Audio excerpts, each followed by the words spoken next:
Happy New Year, podcast pals. Danny here to give my daily love to everybody at Standard Heating and Air Conditioning. Just a quick brag, I'm a Smart Club member.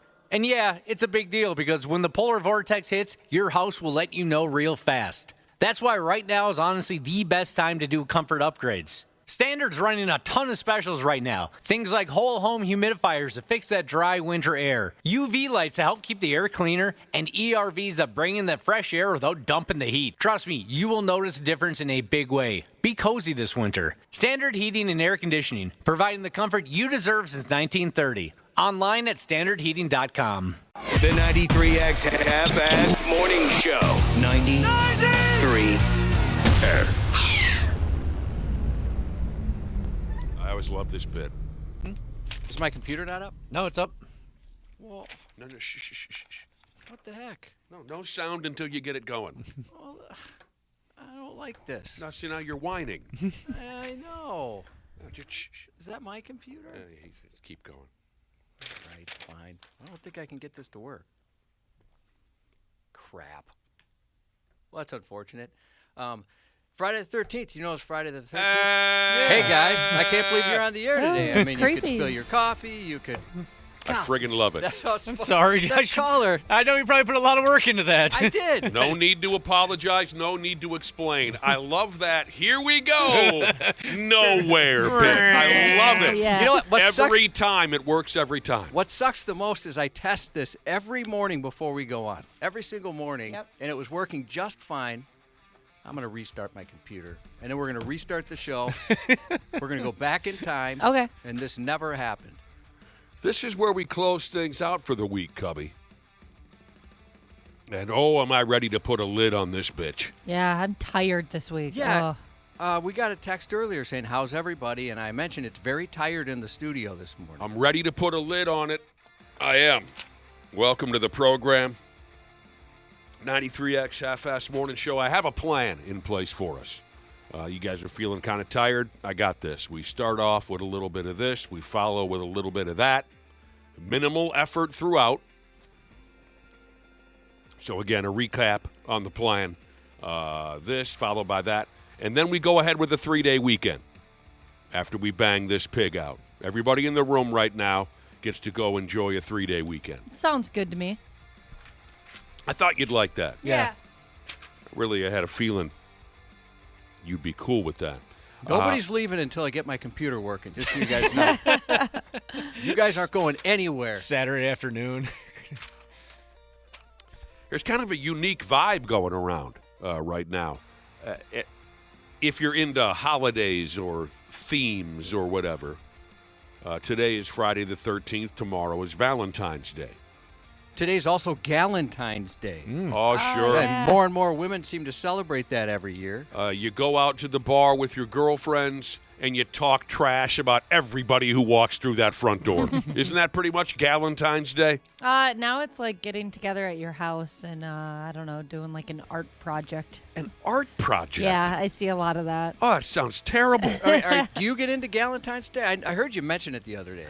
No, I thought about having my girlfriends over, but then I thought about the logistics behind that, and I decided against it. Smart. But It's a lot of work. Wasn't the original theme of Galentine's Day, Ashley, you and 5-6 of your closest single girlfriends, you go out to the neighborhood roadhouse, you get yourself a table by the front door, you get good and drunk, and everyone who walks through the door, you say, who does this bitch think she is? Right? Yeah. That was kind of the... I think that's the complete opposite of what it was. It started on the show Parks and Rec by Leslie Knope. The Never saw it. Yeah, that's how it was started? that's how it all that's where it started. began. Wow. And it was all about just getting together with your girlfriends and uplifting each other and complimenting each other. Oh, I thought it was mean. No. I thought it had an evil vibe. It's That's the complete crazy. opposite. When did that... I Do you heard know different. when that started then? Because I swear Galentine's Day was a word that was said frequently before that. My understanding was it started on Parks and Rec as well. Really? I heard a different story. Originating on the show Parks and Rec in a 2010 episode. No way. I feel like that's been around my whole entire life. Odd.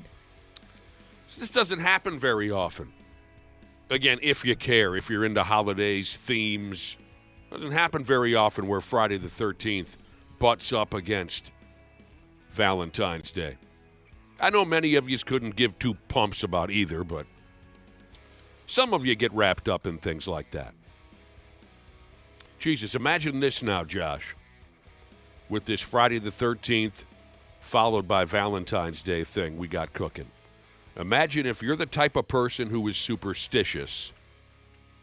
You know, you're the type of person who fears Friday the 13th and black cats and broken mirrors and that whole mess.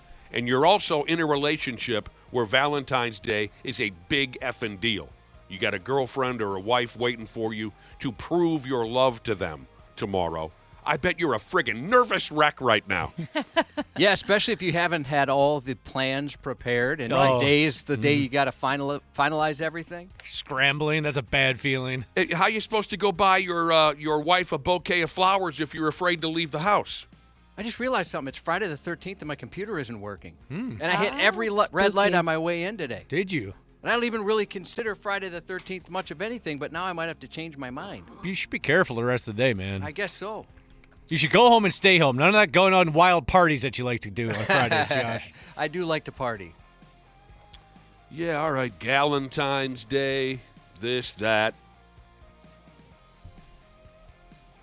Here's the most interesting thing I read this morning concerning Valentine's Day. And there's all levels of boring information available to us today concerning Valentine's Day. Things like what we typically buy for each other. It's endless, and a lot of it is boring. But not this. There's a small percentage of people out there who say, they have some dating advice for us, okay? There's a small percentage of people who say that you should date someone for at least 1 week before having a child with them. I think that's good advice. Yeah. At least like a little bit longer? Well, no, at least a week. At least a week. Yeah, that gives you a lot of time over that. I mean, 5 days, that's just trashy. People from 18 to 99 were asked, how long should you date someone before you have a baby with them? And there was at least a small percentage of people who said, at least a week. That's friggin' hilarious to me, man. A planned pregnancy. I was going to ask you guys your advice on something because my youngest, he won't take my advice for anything, when it comes to girls especially, right? Yeah.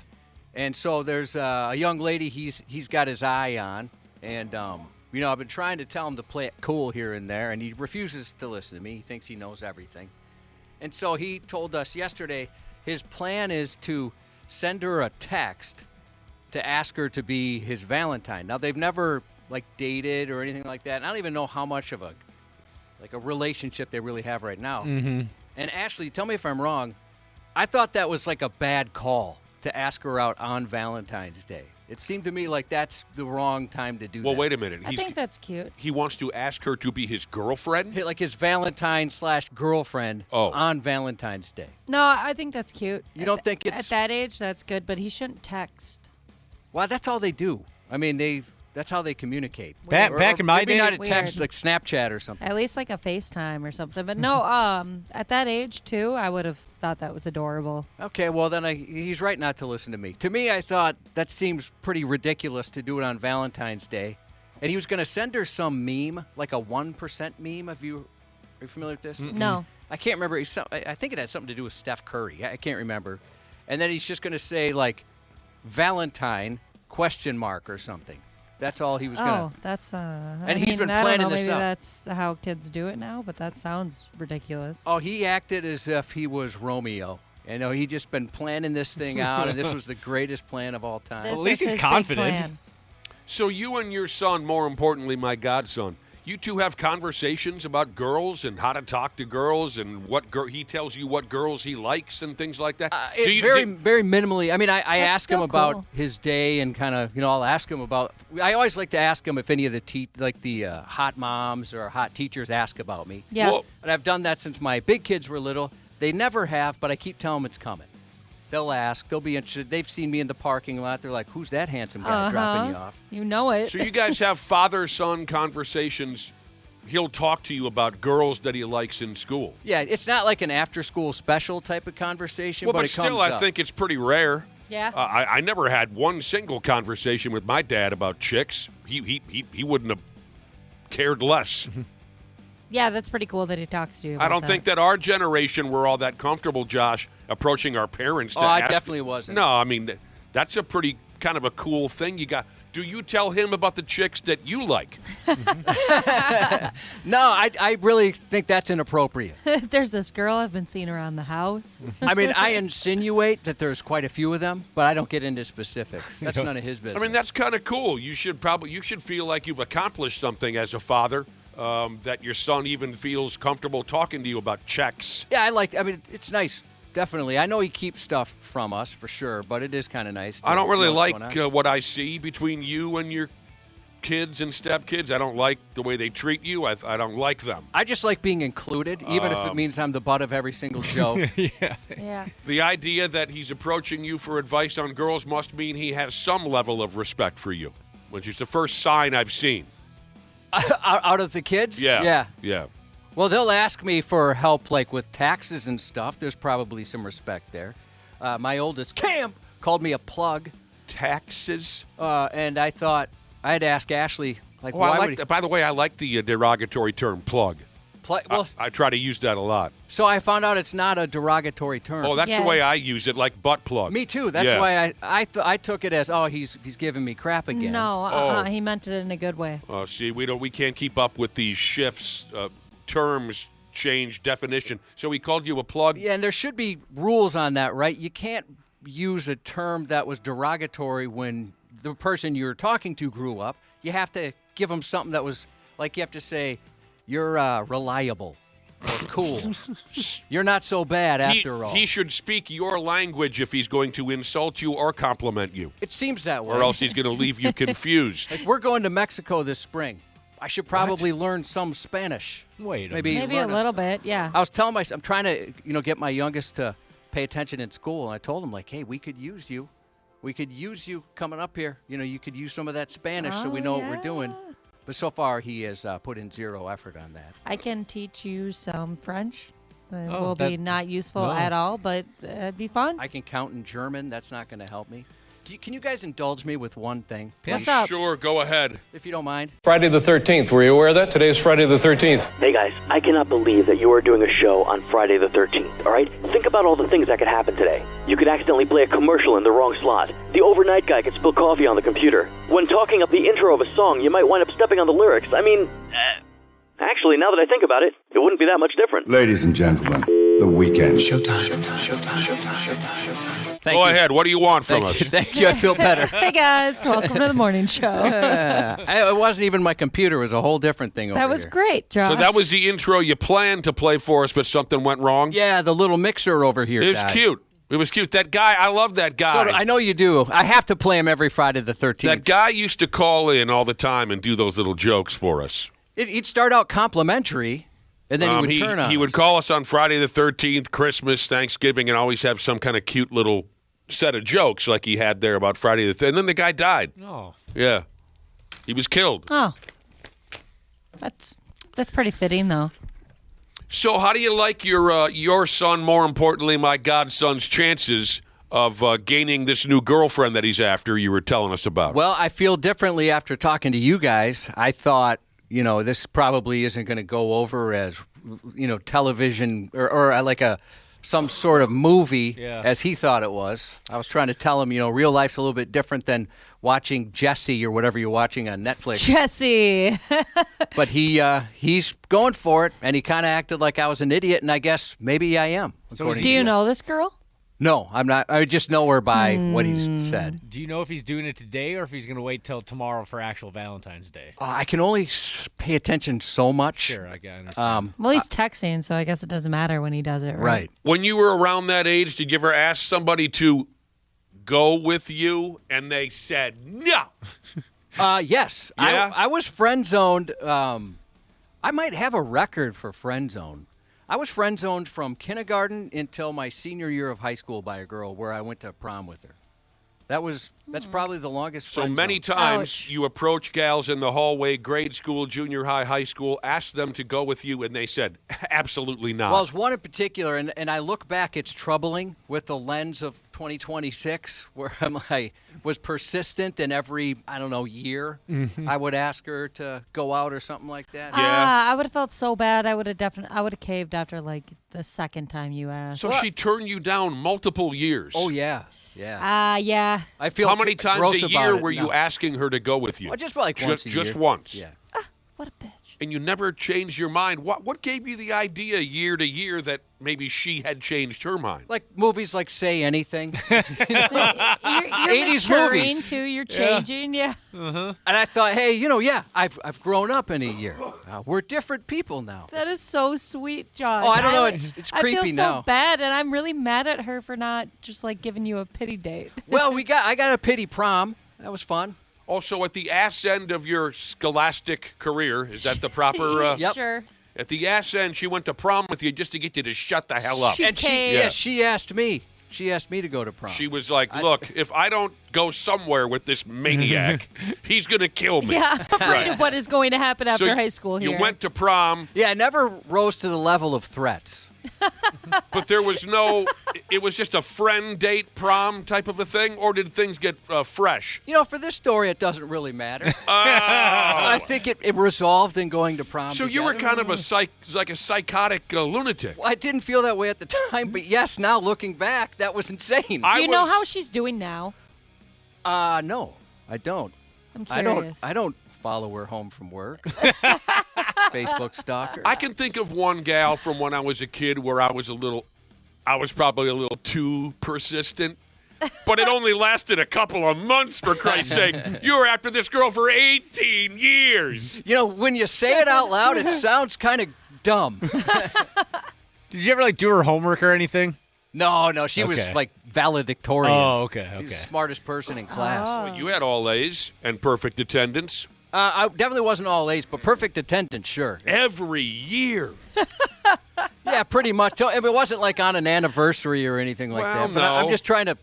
Maybe we skipped a year here or there, but Yeah, that's very endearing. there was times it just seemed like even my friends were like, "Dude, she wants to date you," and I thought, well, I better ask her out.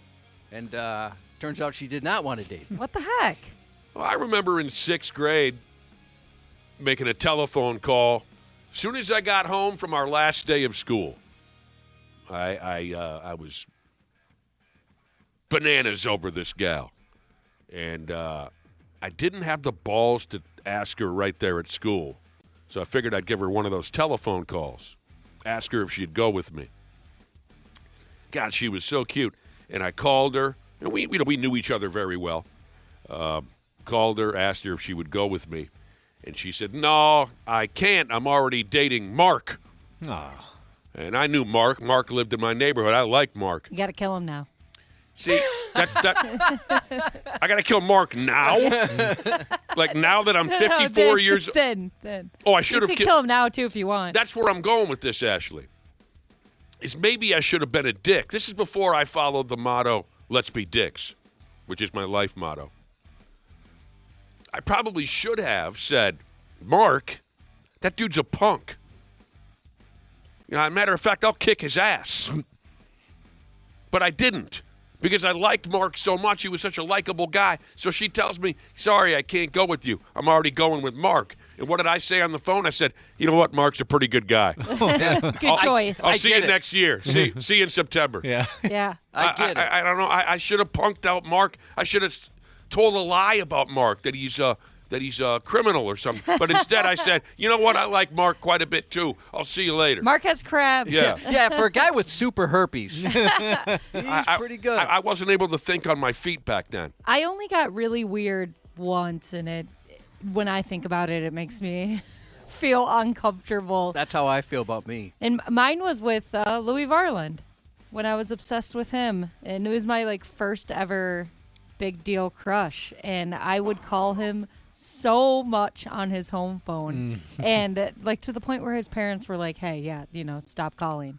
And this is becoming excessive. His folks told you to stop calling the house. Yeah, and but it's you so were a what, a fourth grader or something? Even younger than that. And it's so funny because whenever me and my mom talk about this, she always talks about like how he was in love with me, and I was like, I don't think you understand what happened correctly. So I was weird about this. If you're a new listener, Ashley here, one of her very first grade school boyfriends was former Minnesota Twin and a World Series participant from last fall, Louis Varland. Yep. So his mother remembers that he was in love with you? I'm sorry, what did you say? My mom, when I bring up the story, she's like, gosh, yeah, he was so in love with you. And I'm like, yeah. No. I was weird. You know what, Ashley? I get it because we went and saw the Twins in Boston last year, and he waved. We waved at him. You know, we did the tour of Fenway thanks to Dana, who recommended we do it. I didn't even know it was a thing. And so they were out there practicing. You know, they're tossing the ball around in the outfield, and we were on the Green Monster. And I saw him, and I yelled. I was like, hey, Louie. And he waved back at us. And I fell in love just like you did all those years. I totally get it. I always remember him just being, because I went to school with him throughout high school as well, like just the sweetest dude. He's just such a sweetheart, except when he dumped me. Rude. The one who got away. Your mother remembers that he was in love with you. Now that you're getting a little older, Ashley, this is perfect. We can let her in on it, Josh. Josh and I quite a bit older than you. You should know this now. Parents will absolutely alter history. Oh, yeah. I was going to say, Ashley, I could see my mom doing the exact same thing. The last 10, 12 years of my parents' lives, they altered history. I love it. Stories get told, and you, knowing the stories, like my brother and sister and I, we say, wait a minute. That's not at all how it happened. Your parents are getting older now. You should know this. Something happens to their brain where they completely sweep away the truth and alter history. Oh, I'm excited. If for some reason we're all out and my mom's there, I'll bring up the story I was just telling you about this girl. Yeah. And I bet my mom would say, boy, yeah, I remember I had to get on the phone with her and tell her to stop calling. She was obsessed with you. Yeah, it's moms do that. Yeah. They got your back. They're protective. Well, my mom told a complete false historical story a few years ago, and it really bothered me. And I asked her, I said, do you know me? do you remember me at all? So we were talking about youth sports. And when I played football and hockey, the only reason I showed up was for the violence. I lusted after the violence of the sports, football and hockey. Cheap shots were my thing. It's the only reason why I laced up a pair of skates is the possibility of hurting another innocent kid on the ice. Football, my goal was to, Randy Shaver comes on and talks about youth football and, how, it's not just Randy Shaver. We get all kinds of stories about concussions and how you have to be tackling now. There's a certain routine to tackling because no one wants to be hurt or hurt somebody else. I would always aim my helmet for the other guy's chin strap. That was just to knock him out. Yes. I mean, so So one day my mother is sitting around telling these stories of me and my twin brother playing youth sports, and she says to me, in front of people too, she says, I remember when you walked up to me when you were about 13 years old, and you said, Mom, I don't know if I want to play football anymore. I mean, I might get hurt. It's scary out there. And I mean, I remember looking behind me. Is she talking to somebody else? I said, well, you don't remember anything, do you? So I'm just telling you, they have a completely different idea of what happened. It's a fascinating thing. Prepare yourself for it. Right. Oh, yeah, Prepare yourself. Nick and I have I'm talked pumped. off air plenty of times about some stories where You got to tell some stories. Josh, I'm afraid to. you're the What- Why are you afraid to? You're a grown man. Okay, well, Come on. there was At one least time one. a couple of years ago. My mom, you wouldn't know it by listening to me, but my mom is a very good storyteller. She's very engaging. Like, she can hold a crowd. She's very funny. I mean, she's good at telling stories. And so for that reason, she's believable. But a few years ago, we were, I think it was in Easter brunch, and my mom, she was captivating the table telling the story about when I was born. and how there was a nurse there that switched me by accident. This is the best. And my mom got in a fight with a verbal fight with this woman, saying, "That's not my son. I know my son's cry." And apparently they really went at it, and this nurse would not relinquish the fact that she screwed up and switched me at birth. And so, again, this is like 2 years ago. I'm like, Mom, I'm 48 years old. Right. This story would have come up. Right. I couldn't do it anymore. This is the first I've heard of this Yeah, when I'm 48 years old. I didn't want to embarrass her in front of people, but I'm like, you can't say something like this. It's a Lifetime movie. This would be something that would come up constantly on every birthday, everything. Yes. Yeah, my dad would say, your mom, she saved you from going to another family or whatever it is. Maybe save is a strong Yeah, word. that would have been a threat when you were a kid. Like, we're going to drop you off at the family that almost had you. One of my buddies has a good one, too. 50-year-old man. He's hanging out with his dad at a family function. His mother was not there because his folks are divorced. So he's 50-year-old man hanging out with his 80-year-old father at a family function, and his father has the room. His father's telling stories is how you say it. And his dad says, yeah, Donnie over here, my friend. Boy, he was a tough kid. A good kid if you could peel him off his mother's lap. Always sitting on his mother's lap, always draped on his mother. I didn't think he'd make it, ha, ha, ha, right? Mm-hmm. He just would never leave his mother's lap. He was such a little mama's boy, right? And my buddy hears this story. It's the first he's heard of it. Again, like Josh, he doesn't want to embarrass his parent in front of people, so he kind of listens to the story and goes, to himself, he's saying, I didn't know I was that type of a mama's boy. So then he goes back to his mother and he says, Mom, 2 days later, when I was a little kid, was I always on your lap, like hanging on you? Dad was telling a story, and his mother says, you never sat on my lap once. And then he's thinking, well, then why did Dad tell that? What was the purpose of... I wonder if it's the same thing, like with my mom. She's like, oh, I got him. And then she'll just keep going, and the story gets more out there, and people are more captivated. BS stories are BS stories. We all tell them, but sometimes you just kind of... Where did this come from? What? And how, like Josh was saying, how am I 48 years old and I've never, you had to be there. All right, I suppose. Hey, thanks for indulging me on that whole mixer thing not working. I hate when we have technical issues like that. If I have a work stress dream, it's usually something stupid that came out of my mouth that I regret or technical issues. Just things aren't working. I bet you're the mayor of work stress dreams. Oh, You're the mayor. I definitely have them. Yeah. You know what? So are we? Oh boy, we're real late. Whatever. Nobody It's gives a Friday. rat's ass. Yeah. I'll I'll tell one story of the stupid news. We'll go home. I have dreams. Maybe we need a dream analyst on. I have dreams about we're doing a show, and it seems like we're in the middle of a show.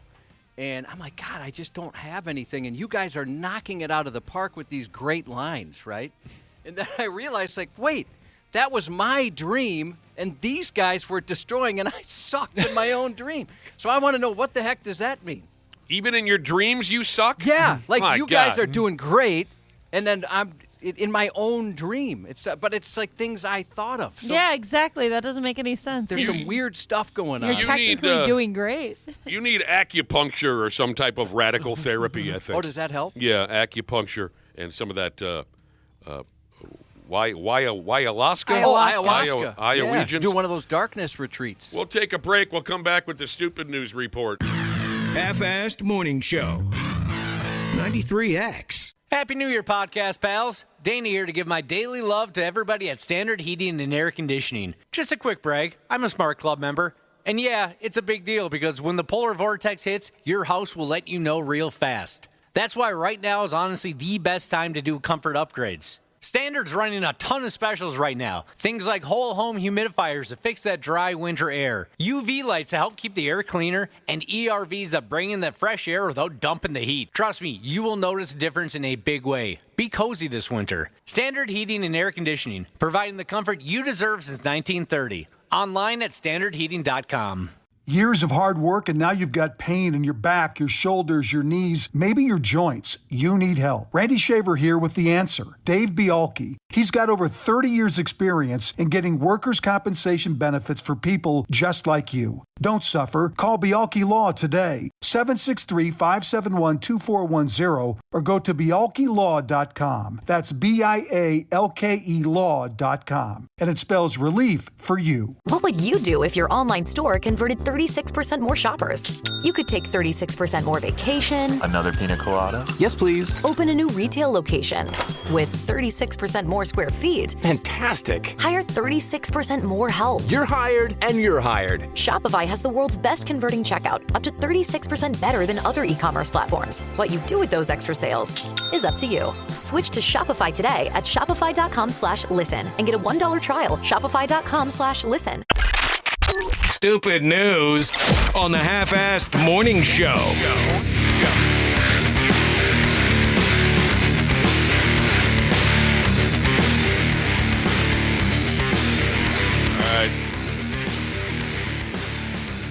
You know, I forgot to say something to you.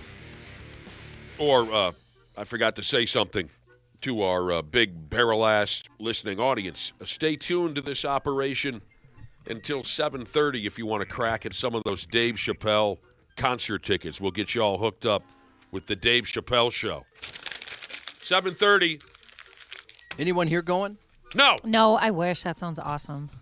Does sound fun, but sold out Monday night. I can't do Monday night activities. Any weeknight activities, tough. Yeah. Honestly, just nighttime activities. Occasionally I can squeeze in a Thursday night, but that's about it. I need to be on the couch by 7. I don't care if it's Saturday.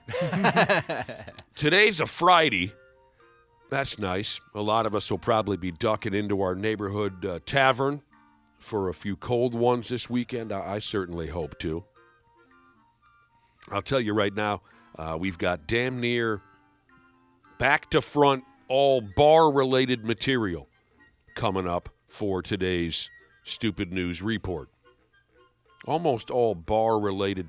Just remember, next time you see us, the first round is on you. Don't forget. That's very important. Yeah, it's bar-related. Philadelphia, born and raised. Josh, when you grew up there, where did you spend most of your days? Playground. Was it not the playground? Yep. That's where we're going to go first here. Philadelphia. A well-known, popular beer hall there in Philly has upped and at least temporarily decided that you got to be 25 years old to even walk into the joint. And apparently that's because the staff is tired of all the college-aged J-Brones and their fake IDs. Did you ever catch someone with a fake when you were bartending, Ashley? Or at least suspect it? I'm going to guess you I never... suspected it, but I'm like, whatever. I was just going to guess you never cared. Nah. No. Yeah. Not your problem. I'm like, all right. I'd kind of treat them like a little differently, like kind of be suspicious so that then they would tip me because they know, like, oh, if I don't, she's going to snitch. Well, I found the only people that cared if it was a fake ID were the bouncers that could get, cash per each one they pull. Oh, I'm sorry, what happened? So, say if you're a bouncer and you snag 5 fake IDs, there's like a bounty for getting fake IDs to save the place from getting you really? underage hit. Yeah, They make money? Yeah, like the manager will tip them out extra for pulling a fake ID from somebody. I'd have to ask my brother about that. He was a bouncer at a couple different joints. One of the joints he bounced at was, as my dad used to say, deja vu. Mm-hmm. We used to get absolutely geeked when somebody would get their fake ID taken when I worked in a restaurant. And so we'd like all go in the back and help my boss figure out if it was fake or not. Because, I mean, at that point, they're already screwed. So I'm like, all right, I'll join in on the fun. And so it was so much fun because she'd pull up Facebook. She'd look at all their social media to see what kind of, and most of them would have a picture of them, they just graduated high school this last year on their profile. And that was just so much fun. And then watching her go up and be like, nope, not happening. I remember my brother came home from a side gig. He took a side bouncing gig on New Year's Eve. Oh, hey, that's good money, though, I bet. We were young guys, like 21, 22. He was bouncing. And he took a gig. Maybe we were a little older. Doesn't matter. He took a side gig on New Year's Eve downtown Minneapolis, came home about 5 o'clock in the morning covered in blood. None of it was his. Oh, man. Did you ask any questions? Oh, I heard all the stories, No, yeah. I don't know if I would have asked. It was horrible. He was just picking people up over his head and throwing them out. It was just nonstop. Fights everywhere, throwing everybody out. He was just covered in plasma. I don't know if I've told you this before, Nick, but my dad, when he was younger, in his 20s, he was a bouncer. I think you did mention that. And yeah, he has some crazy stories like that. Yeah, I mean, there was a time where if a customer needed to be removed, it was by any means. By any means. Things have changed. Your dad's I bet nobody messed with your dad. No, and it's funny because obviously he never really told me these stories growing up, and so I learned about this when, the last couple years, and he has a lot of regret about his bouncing days. I'm like, who are you? Went a little too far, you mean? Yeah. Well, sometimes, and again, I'm basing my take on the stories I heard from my brother, and another good friend of ours was also a bouncer. It was the boss's orders or you're fired. Yeah. Well, we already knocked this guy out and removed all of his teeth. That's not enough, the boss would say, right? Oh, man. So your By the way, I'm not afraid of your dad at all. I am. He's very intimidating. Her dad was a bouncer. My mom's a spinner. I wanted to go after one of your moms, but then I felt bad about it. What? I had to go after somebody's mom. You just went after your own mother and called her a spinner? I had no choice. I don't feel What do you mean right you don't about have a it? choice? Because I wanted to throw a your mom joke out there, and I was going to go after Ashley's mom. No, you can't do that to But I that can't lady. do that. Hey, you tell your old man what I said, Ashley. I don't want to. Charity boxing match. He's probably listening right now. You tell him. Your dad, I mean, like your dad's first punch is probably just a stare. Your dad is very intimidating. I know, I love it. I was never messed with as a kid. Oh, I can't even imagine. I can't imagine. If anybody saw your dad, they're going to mess with you. Oh, and your dad and all your brothers? No way. Oh, that's the other thing. How many brothers do you have again? Five? It's Let's awesome. see if we can get through this story without Josh making any more derogatory sexual comments about his own mother. Yeah, it's not right, but I wanted a mom joke out there.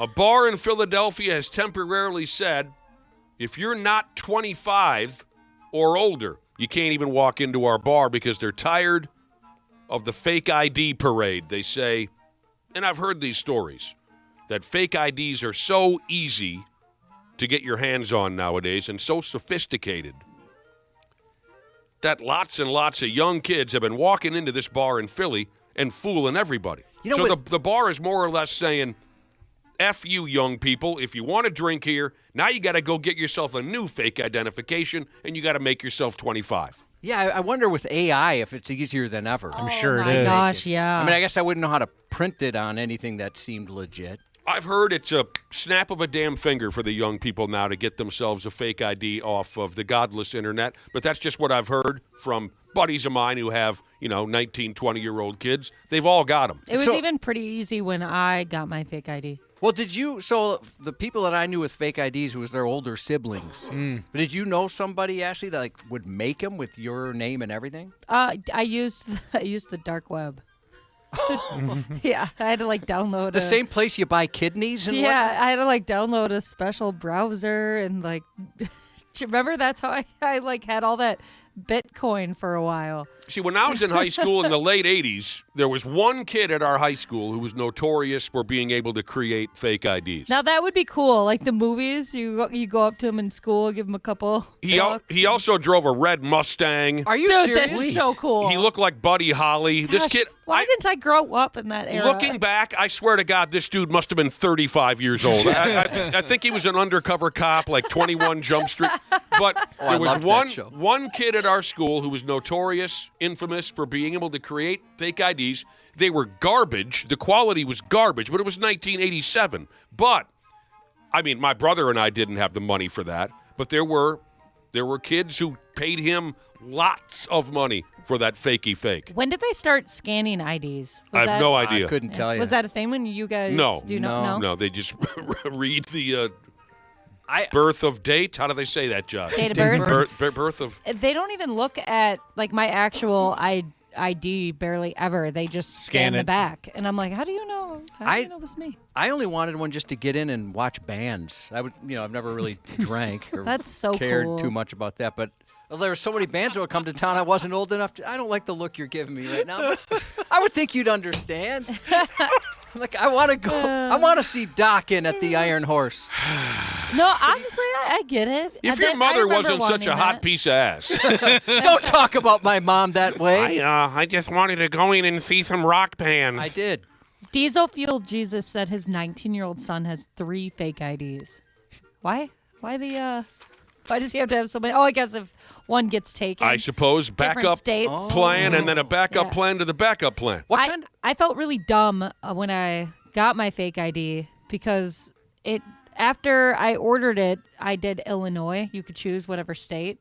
And I learned very quickly, like, hey, yeah, it's not a good one to choose because every bar around here knows that Illinois, it was like the easiest to duplicate.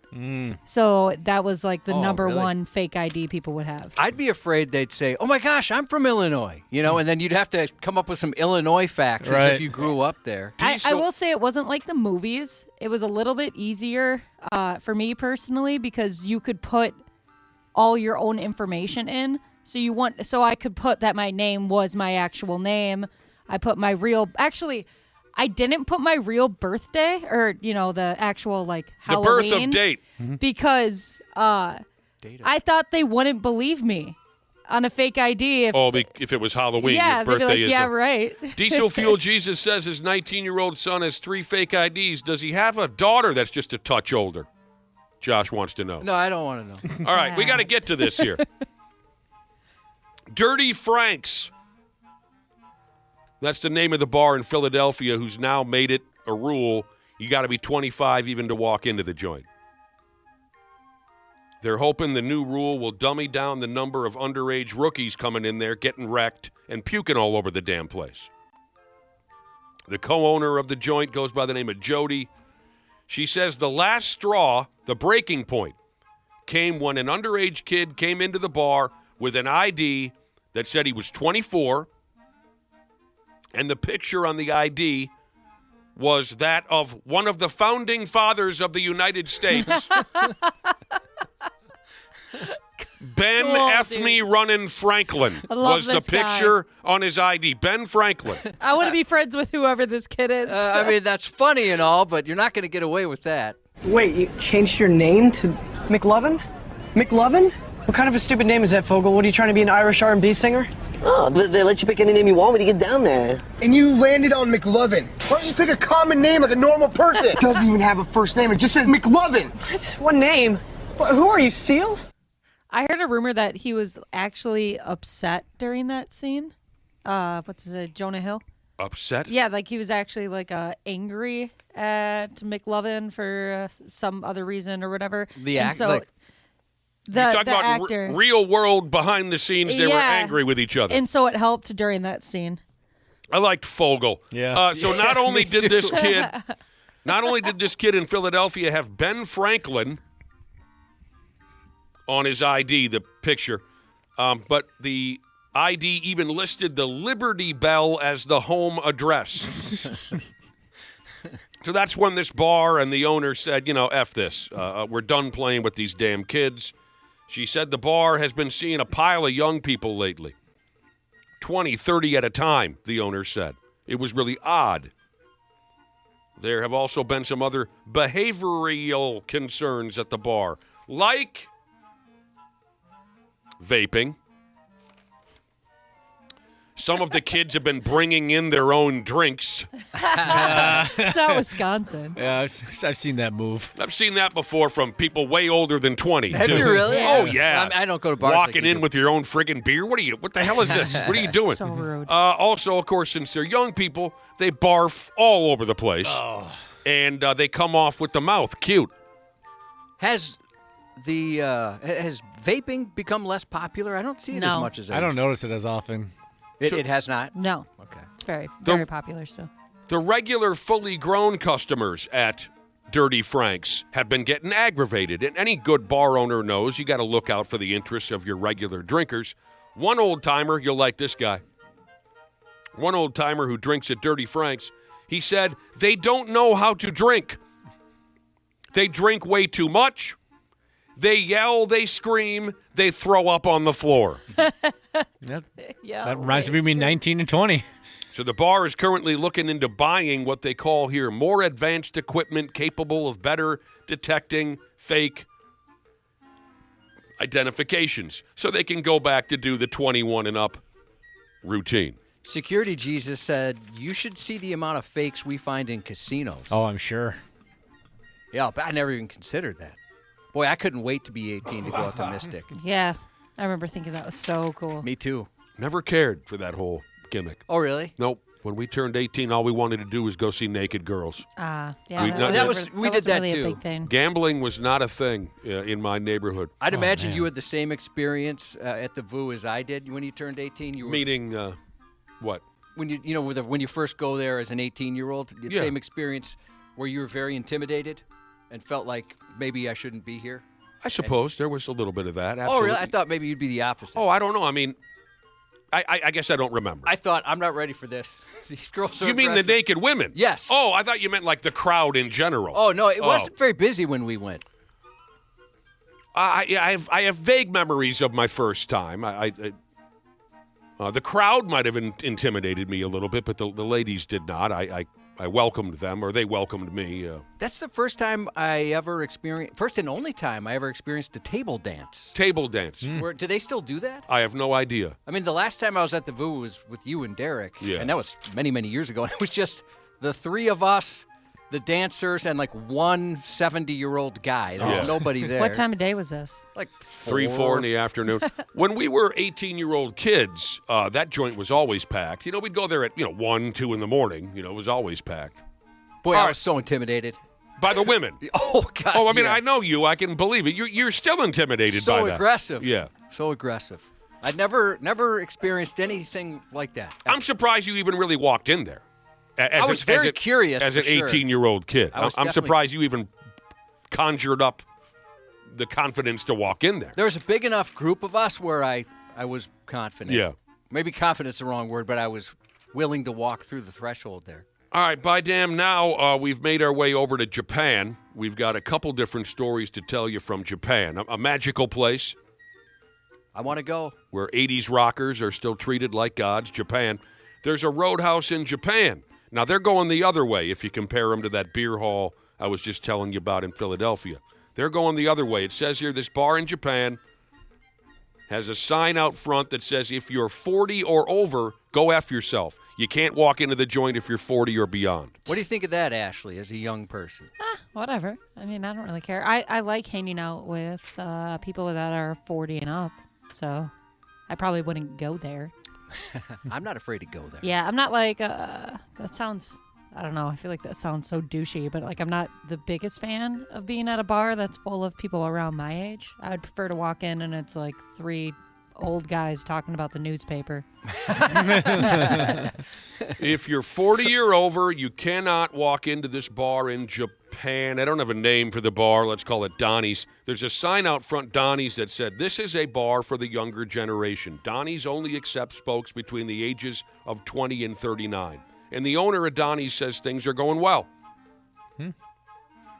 The owner said something along the lines of, we always got a younger crowd up in here. The problem was older folks would come in here to drink, and all the older people would do is bitch about the younger people. So we're not letting the gray hairs in here anymore. Yeah, I think that's a win-win for everybody. A younger character in the bar was asked about this rule, and that young kid said, we can enjoy ourselves now without worrying about tired-ass old people. So there you go. The younger crowd can play Pokemon and eat Tide Pods and take selfies without being bothered by the older folks at Donnie's bar. They can stare at their telephones and mumble back and forth. They can abstain from sex. all the things that young people like to do, they can do it here freely without old people judging them. I don't know, I'm trying to remember, 30 years ago when I was in my 20s, if that's something I don't think I ever would have cared, like the age, how old people were at the bar. I mean, obviously, as long as they're 21 and over. Outside of that, I don't think I would have cared. I remember in college looking at some guys in like their 30s hanging out at the campus bars. I'm like, what are you doing, dude? That's weird. That's a little weird. different. Uh-huh. Yeah, maybe it depends on the place, right? Yeah. If you're at like Tropics back in the day and you saw like somebody that was much older than maybe they should have been there, right. I could see where that might be a little Well, different. there were two different worlds for me. When I stayed home and went to the Wayzata Legion, I'm drinking with people who are 28 and 88. Yeah. When I'd go up to St. Cloud State and you go to the clubs there, everyone's 21, 22, 23. And when you would see a 35-year-old, it did look odd in that setting. Yeah. I think it depends if the bar serves food. If the bar serves food, all right, that makes sense. But if it's just drinking and you're watching a bunch of 19-year-old girls out of the corner of your eye, yeah, you can go home. Like, when it's foam dancing night. Yeah. And there's always that dude, right? I used to, the bar I used to work at, we used to do a late night. And so we were open until like 2 a.m. And there was always that older dude that would come in and sit at a table by himself and just watch people. Well, isn't the term the old guy at the club? Don't they? Yeah. They kind of say that? It was Well, I weird. remember being 32, 33 years old and a pack of my buddies who we used to run wild at St. Cloud State 13 years prior, right? We're 33, 34, and this group of guys I used to hang out up at St. Cloud State calls me and says, we're going up there for a couple nights. Let's do it again. And I said, absolutely not. No. I'm going to catch a case. I felt that way a couple of years ago. I went out with our big kids to a bar next to the Yak, Grand Casino Reno now, but G-Spot. We were over there, and it was all people in their 20s, and I felt very uncomfortable. I felt like the old guy at the club. Me and my wife, first and foremost, we don't really do that kind of thing a lot, and I felt completely uncomfortable. And eventually, one of their friends was so drunk, like a 23-year-old. I just said, I got to get out of here. Yeah, he can't be in that situation. I can't be around this. Well, as a nearly 50-year-old man. You're like, text me when you get home. That's pretty much what Do it you was. need a ride? I can get you some fries. In my opinion, there are circumstances involved. Like Dana was saying, at a college campus bar, I would feel odd spending too much time there. Right. And when I was a kid, I would have thought it was odd if an older person spent too much time there. Yeah. Your hometown bar, it's all ages. Downtown, if you just had a random downtown bar, I don't think it's weird to see a 70-year-old and a 20-year-old drink. So it depends on this. It depends on the scene. Yeah, I don't know what this place is. The place seemed very hip, and it was all people quite a bit younger than my wife and I. So I just thought, shoot, maybe we're not cut out for this place. I've even felt weird, Josh, when I've walked into an establishment and it's like a bunch of 21-year-olds. I'm like, I'm not fitting in here. This is weird. I've told you this before. My dad used to drink with us when we were kids. He didn't care if me and my bros sat with him and drank beer all night long. But there was one time we were out of town hockey tournament, and my dad's sitting there drinking Budweiser with me and my hockey teammates. And then the Edina team showed up to party with us, and now there's like 35 17-year-old kids drinking beer in this little hotel room with my dad, and my dad drained his last Budweiser and said, I got to get the hell out of here before I go to jail. All right, one more bar to tell you about. It's also in Japan. Tenshoku Sodan Bar, a little more of a mouthful than Donnie's, but it's another Japanese joint. I'm going to try and make sense of this because I've never heard of a joint like this. It's a watering hole that's apparently for people who are thinking about quitting their jobs. Again, the proper name is the Tenshoku Sodan Bar, but the nickname they've given the joint is the Job-Changing Consultation Bar. So here's the deal. The bartenders are all counselors from a job staffing service. So specific. This is a cool idea, I think. How original. So, there's folks, the bartenders can help you land a new job. And the drinks are free. Oh. They just opened earlier this month. This here job-changing consultation bar. Their whole gimmick, they want to be a place where you can talk with a career guidance professional in a more loose type of a way, just to setting at a bar, draining a few. They aim to be unlike a recruiting agency or an employment agency. That's what they're going for. You don't have to have already full-on made up your mind that you're going to quit your current job in order to walk in there and have a drinky drink, even if you're on the fence about it. You can just jaw jack with one of these bartenders / counselors, and you can tell them what's going on. You can talk freely about your current boss being an asshat. You can talk about your coworker that sucks at his job. You can talk about the inappropriate moment you and the boss's daughter had at the Christmas party. You need to bring in, no need to bring in your resume or wear a suit or any of that nonsense. So you need to make a reservation, and then you got an hour to sit down and drink and bitch. And like I said, drinks around the house. Almost seems like therapy. Yeah, I mean, what if you're in a situation like that? That seems pretty cool. And venting about coworkers part and stuff like that, for sure. Oh, wait, one more. Josh, did you select this here next piece to be featured in today's Stupid News Report mainly because of the mugshot that goes along with the story? It is a very good mugshot. This kid's mugshot is a keeper. Do you know which one we're talking about yet, Ashley? I might have sent it to you a couple days ago. Here, I'll send it to you. The kid whose face is a disaster. That's usually all mugshots. All right, let me see. Josh sent it to me. Here's why I thought, Josh, you included it just for the mugshot. Because this kid, he looks like you do when you drink. Yeah, he does. I'm sure our listeners have heard me mention this before. When Josh drinks alcohol, and I mean as soon as he takes the first sip, one side of your face begins to slide off of your skull, and one of your eyes begins to fall out of the socket. It's terrible, and it happens instantly. It does. And this kid's mugshot, half his face is going one way, the other half is going in the opposite direction. Yeah, it looks like the same brain isn't controlling his eyes. Right. They can't figure out where to go. So I'm sorry I missed it. Is it up on our website or not? It's about to be. It's about to be. The story is the kid walked out on a bar tab. It doesn't matter. This kid's face is an adventure. And I'd like everyone to get a look at it. 93x.com. Sports on the 93X Half-Assed Morning Show. As I've grown older, each year I've dropped holidays from my calendar that I don't think apply anymore. And this year I'm proud to say that I dropped Valentine's Day. Yeah.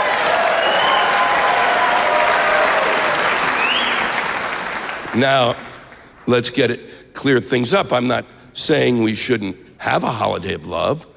Just not in February. It doesn't belong there. It does not belong there. And if you ladies want this holiday because it's your holiday, we're not going to even argue about that, are we? Because if you don't realize that men don't give a about it, and they don't. And if your husband is telling you that he does, then you have tortured him like some kind of prisoner of war. How many years ago did Gallagher die? That's not Gallagher. That wasn't Gallagher? No. He's been dead for years. Gallagher has been. I wish I would have went to a Gallagher show, though. My pal Big Phil went to see Gallagher.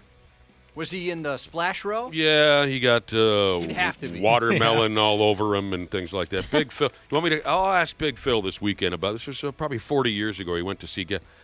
He was great. I loved Gallagher. You did, huh? You didn't like Gallagher? Not really, no. Not everybody liked Gallagher. Not everybody liked Gallagher. Who didn't like? Oh, you didn't like Gallagher. It's supposed to be a sports report. We'll fill you in on all the Olympic stuff when Randy Shaver dives in here about a half hour. The Olympic hockey team. What else is going on? There's some stuff going on with the Golden Gophers. I mean, we're loaded. Truly, we are. We're loaded. I mean, I'm being honest. Yeah, at 7:30, we're going to be loaded. I just don't feel the need to squeeze it. I can tell you this right now. While we were having a conversation about bouncers earlier. Where did you bounce again when you were young, Josh? What joints did you bounce at? Like just trampolines randomly around the neighborhood. That's about it for me. That's fun. A listener texted in and said a bouncer once told him, this is how you do the job. Be nice until it's time to not be nice. The name was Dalton. What a wonderful movie. What did I hear last night? Did you see the remake? Oh. Or maybe I shouldn't call it a remake. Or maybe no, it is a remake. of course I didn't see the remake of, give me the name of the movie again. Roadhouse. The other night I'm watching the Timberwolves. Jim Peterson tells the viewing audience that Flip Saunders' favorite movie was Roadhouse. I could see why. Oh, Yeah. Wonderful. Fun fact. That's cool. I mean, more reason to miss that man, Flip Saunders. So like I said, I promise you, we got lots coming up at 7:30, but we got to get to Josh's news. There's no time. Dana. Sometimes when I blow my nose, I get a boner. I don't know why. It just happens. Half-assed morning show. Half-assed morning show. 93X. Happy New Year, podcast pals. Dana here to give my daily love to everybody at Standard Heating and Air Conditioning. Just a quick brag. I'm a Smart Club member. And yeah, it's a big deal because when the polar vortex hits, your house will let you know real fast. That's why right now is honestly the best time to do comfort upgrades. Standard's running a ton of specials right now. Things like whole home humidifiers to fix that dry winter air, UV lights to help keep the air cleaner, and ERVs that bring in that fresh air without dumping the heat. Trust me, you will notice a difference in a big way. Be cozy this winter. Standard Heating and Air Conditioning, providing the comfort you deserve since 1930. Online at standardheating.com. Years of hard work, and now you've got pain in your back, your shoulders, your knees, maybe your joints. You need help. Randy Shaver here with the answer. Dave Bialke. He's got over 30 years experience in getting workers' compensation benefits for people just like you. Don't suffer. Call Bialke Law today, 763-571-2410, or go to bialkelaw.com. That's BIALKE law.com. And it spells relief for you. Mic Drop, hosted by former Navy SEAL Mike Ridland. What does it mean to be an American? Be American is you love your country above all else. I love this country. I was born here, raised here. I offered my life to serve this country. And if you don't do your part to preserve what we have here and our culture, it's going to be gone. And we can't let that happen. Yeah, that's Mic Drop. Mic Drop. Follow and listen on your favorite platform. Half-assed morning show. 93X. Come quick, please. Okay, how many people are fighting? There's about 20 people. Okay, any weapons? The break? No. I mean, somebody hit somebody with a pickleball paddle, hit somebody in the head. History's fiercest conflicts have started over land, power, and ideology, but not typically between retirees holding graphite paddles. However, we begin today in the bloodthirsty world of recreational pickleball.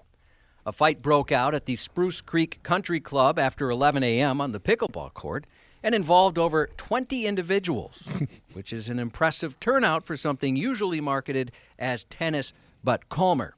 The game between a 63-year-old man and his 51-year-old wife and another couple got heated when the man accused the opposing players of stepping into the kitchen, a 7-foot by 20-foot restricted area intended to prevent aggressive close-range net smashing. That's what turned me off to pickleball, the kitchen. Yeah, you can't throw it back in someone's face. Yeah, that's the only rule that really drove me away. It sucks. The kitchen sucks. The first time I played, I think you played before. And really well. Yeah, very well. Yeah. I would keep forgetting that. You have to let it bounce. You got to remember the kitchen, Cubby. You got to remember But they should eliminate that from the game. It would be even more popular than it is today. Verbal volleys were exchanged, and after the match ended and the other couple was walking away, the man reportedly called the other player's wife the C word. That's a keeper. Yeah. That is generally considered poor sportsmanship in most rule books. Hey, you're not messing around at that point. Yeah, that's going nuclear. Yep. And then they attacked the couple, the man and his wife. They attacked the other couple, igniting a 20-person senior citizen pickle brawl in orthopedic footwear. The 63-year-old is also accused of forcefully pushing the victim's wife to the ground when she attempted to help her husband. And a 70-year-old who tried to break up the fight was punched in the face, dang near causing him to bleed out from a nosebleed. The old Nebraskan nose salsa started pouring out of his schnoz. A witness told police she called 911 after seeing the man punch the other husband and hit him with a pickleball paddle as both men fell. That man and his wife were both arrested. Again, these are people in their 51-year-old wife, 63-year-old husband, and everybody else is in their 60s and 70s. They say this is going to be the next big spectator sport, and I'll tell you what, if it keeps up like that, I can understand why. Nick, I was just going to say, if I'm Triple H right now, I'm calling all 20 of those senior citizens and get them in the ring at WrestleMania. I'll tell you what, I have a couple of friends who work someplace that has pickleball courts, and they said the fights and the clicks, it's usually old people who are out there just like going nuts. Yeah. Seen it at a couple tournaments where people were getting, these weren't old people, but getting pretty frustrated over charity events. That's the best, when they get pissed off over a charity event. If you guarantee me something like that, I'll watch. A man's accused of intentionally driving his pickup truck into a group of youth baseball players and their families who were fundraising outside a California Safeway store.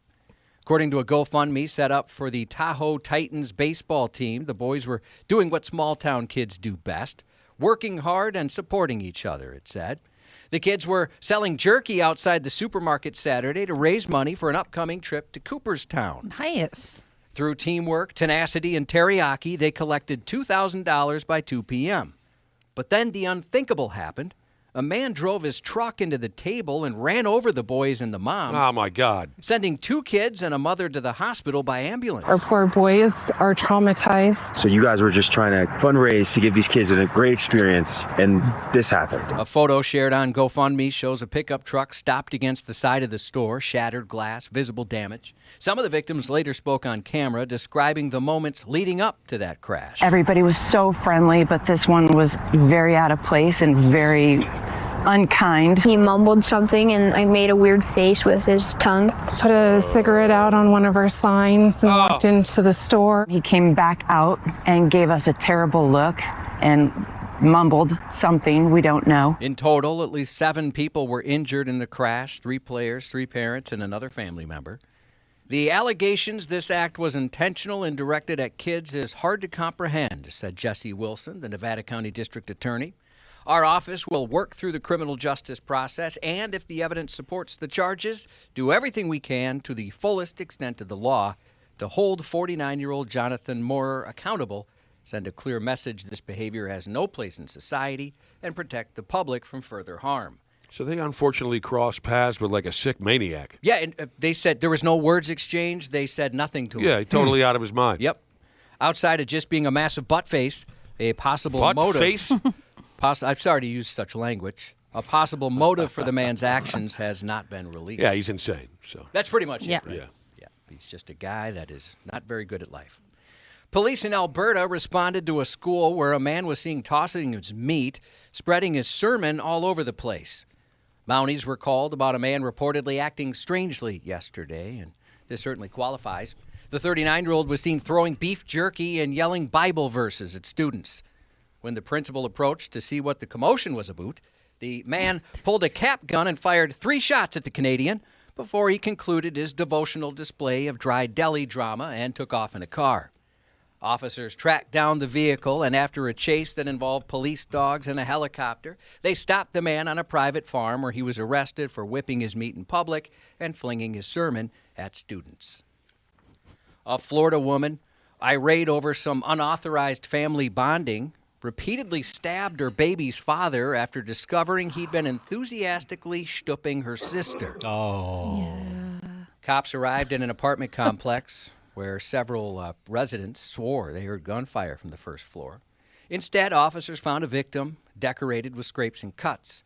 He said 41-year-old Jacqueline Rodriguez used a knife on him during a physical altercation, and he was attacked, adding with admirable understatement, this was uncalled for. He was right. He then clarified the relationship for the record, identifying the suspect as his, quote, baby mama. According to the victim, Rodriguez became upset after learning he was having sex with her sister. A fight followed. She pulled a knife, and the situation did not improve. She attacked. stabbing him repeatedly with the same enthusiasm he'd repeatedly shown her sister. It's believed Miss Rodriguez tried to cause great bodily harm and permanent disfigurement, police wrote. The victim refused to make a sworn statement, but cops took photos of his injuries and arrested Rodriguez around 1 a.m. Sunday. If consistency counts for anything, she's certainly staying on brand. She's also facing burglary and grand theft charges after she and a man stole $14,000 worth of items from a vehicle after a car crash occurred about 3 months before. Who's this man? Yeah, 14 grand worth of stuff in their car? That's a lot. Well, I often have thought of sex with your wife's sister. I've often thought of that as that's a good way to get stabbed. Yep. You know? It does seem like almost a guarantee, doesn't it? A stabbable offense. Good way to get stabbed. I would think even joking about it could get you at least slapped. I mean, Never a good idea. If you've got the urge to take your partner on a spirited trip to Pound Town, maybe for Valentine's Day, you might want to hurry up and make a move because the small town of Pound, Virginia is edging ever closer to dissolving its charter, threatening to shut Pound Town down for good. At the most recent Pound Town Council meeting, the vote came in tight, a 3-2 decision to let the town attorney explore the terms of the potential disincorporation. So residents say if you want to visit Pound Town, you better come quick. Council member Clinton Cathorn, who's been leading the push to bring things to a finish, says the effort comes down to taxes. For years, he says, residents have been paying increasingly higher town taxes with little payoff in return. So they want to change the name of the town? Yeah, they're just not going to be a town anymore. Just not going to be a town. They'll be enveloped by a larger town. Somebody else will swallow them up. Yeah, Lame. They said their taxes are getting out of control, and they think by being a part of a larger community that might make things a little more affordable. I heard your neck, Dana. Somebody's neck. Yeah, I heard it too. Did you? Yeah. Maybe I think I'm going ear blind to it at this point. It happens so often. Yeah, the neck thing. It does happen a lot. It's comforting at this point, Dana. You know what? It's a part of the show now. Yeah. It's a character. Just saying hi. My neck's saying hi to everybody. A 79-year-old man in Florida is accused of getting so ticked off at a Walmart employee for her supposed lack of hospitality that he brandished a firearm at her from his mobility scooter while calling her a series of derogatory names. What a tough guy. Pasquale Santana was shopping in the store's jewelry section on a motorized scooter at about 11 a.m. when he approached the victim working behind one of the counters. He asked to see several different pieces of jewelry at once. However, the store has a policy limiting customers to viewing just one piece of jewelry at a time. And here we go. Which the victim explained to Santana, but he didn't like that one bit. He became upset because he felt the victim wasn't providing good service and started to speak aggressively toward her, quote unquote, calling the victim a series of derogatory names. C-word? No, like maybe numbnuts, butt munch, fart noodle. Oh, those are some classics. Queef cookie, ass cactus, snicker dick. Sophisticated vocabulary like that. The victim said she again explained the store maintained a policy only allowing her to show one piece of jewelry to a customer at a time and apologized and said this is store policy, but he still wasn't cool with it. Dude called the gal a snicker dick? It's possible. I'm guessing. Santana responded by telling the victim she had a bad attitude and needed to fix it. A bold bit of feedback from a man about to pull a gun. After the victim explained to the defendant yet again she was unable to show him multiple pieces of jewelry at the same time. How many different ways can I explain this to you? She was very polite, they said. It's all on camera, saying, I would love to show you as much as you want, but this is our policy. At that point, he opened his shirt, revealing a firearm in his waistband, showed it to the victim, and stated, "Are you scared now?" But Santana wasn't so smooth because that's what alerted store security. When questioned by the Miami-Dade Sheriff's Office, Santana denied he was the individual who appeared clearly in the Walmart security footage. Following his failed defense strategy rooted in optimism and imagination, the video was enough for cops to outfit Santana with some jewelry to try on, a pair of handcuffs, which he wore to jail. Yeah, we're in trouble. Yeah, how does a person not understand that? It's just... I'm at a loss. Yeah, there's no explaining some of this kind of stuff, Josh. It's over. Yeah. There's no reason to try to figure it out. It's over. That's it? Yeah, just give up. Let's see. I'm giving up. Are you? Yeah. I gave up a while ago. Yeah, Come on, Ashley and there's I hope. gave up a long time ago. There's hope. We don't care anymore. You know, look at it this way. It's making news because this is not, well, maybe it is an everyday occurrence, but it seems like it's probably not an everyday occurrence. It is. Right? It's every day. Regal Cinemas is taking a stab at bringing the Friday the 13th movies back to theaters on the 3 Friday the 13ths of 2026, beginning today with the deadly double strike of the original Friday the 13th and Friday the 13th Part 2. The terror. One of those stars Corey Feldman. I believe it's the second one. Oh, is No, that right? I think it's the fourth or the fifth one. What? They go that far before they got Feldman in there? I believe so. Maybe I'm yeah. thinking of Kevin Bacon. Kevin Bacon's in, I think, the first one. I've never seen a full Friday the 13th. I've seen them all. They're a decent amount of fun. So they're re-releasing the first and second one today, Summers. Yes, Regal Cinemas. Regal. The terror refuses to stay buried. On Friday, March 13th, the blood-chilling return continues as Friday the 13th Part 3 rises again in haunting 3D, followed by the franchise's grim fourth descent, Friday the 13th, the final chapter, which we now know was not. Dana, why did they wait so long before they included Feldman? I don't know. And they also waited too long to include Crispin Glover because he's also in that one. Crispin Glover, of course. I remember his presence in one of the Friday. Absolutely. Then finally, on November 13th, it delivers one last resurrection that Friday. Friday the 13th, Part 6, Jason Lives. One chapter, however, remains sealed in the shadows. Part 5 is being left behind because the killer lurking there wore Jason's mask, but wasn't Jason. What a copycat. So they're skipping that one. Oh, okay. Here's what's hitting theaters this week. In Cold Storage, Liam Neeson stars as one of two late shift employees at a self-storage facility who discovers their quiet night turning into a full-blown nightmare when a parasitic fungus, once sealed away by the government, escapes containment. Crime 101, based on the 2020 novella, puts Chris Hubba Hubba Hemsworth at the center of a tense Los Angeles crime story where a determined detective hunts an elusive thief plotting one last high-stakes heist with the help of an insurance broker. And in Good Luck, Have Fun, Don't Die, a man claiming to be from the future storms a Los Angeles diner and takes hostages, desperate to recruit a group of unlikely heroes to stop the world from ending. Randy Moss, 49 today. Tony texted in earlier to wish his Grandma Mary a very happy 105th birthday. Damn. Wow, happy birthday. Who is that now? Tony's grandma. Tony Grandma. Yeah. Tony Grandma. I bet she still 105. parties, too. Oh, yeah, I bet she's fun to be around. She could tell some stories. Happy more or less birthday to my dude, mostly fixing stuff, Jesus. It's close enough, says Hot Cocoa Jesus.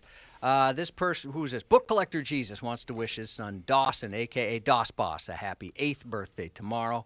And that's 93X News. Randy Shaver. On the Half-Assed Morning Show. Here comes Jack Hughes.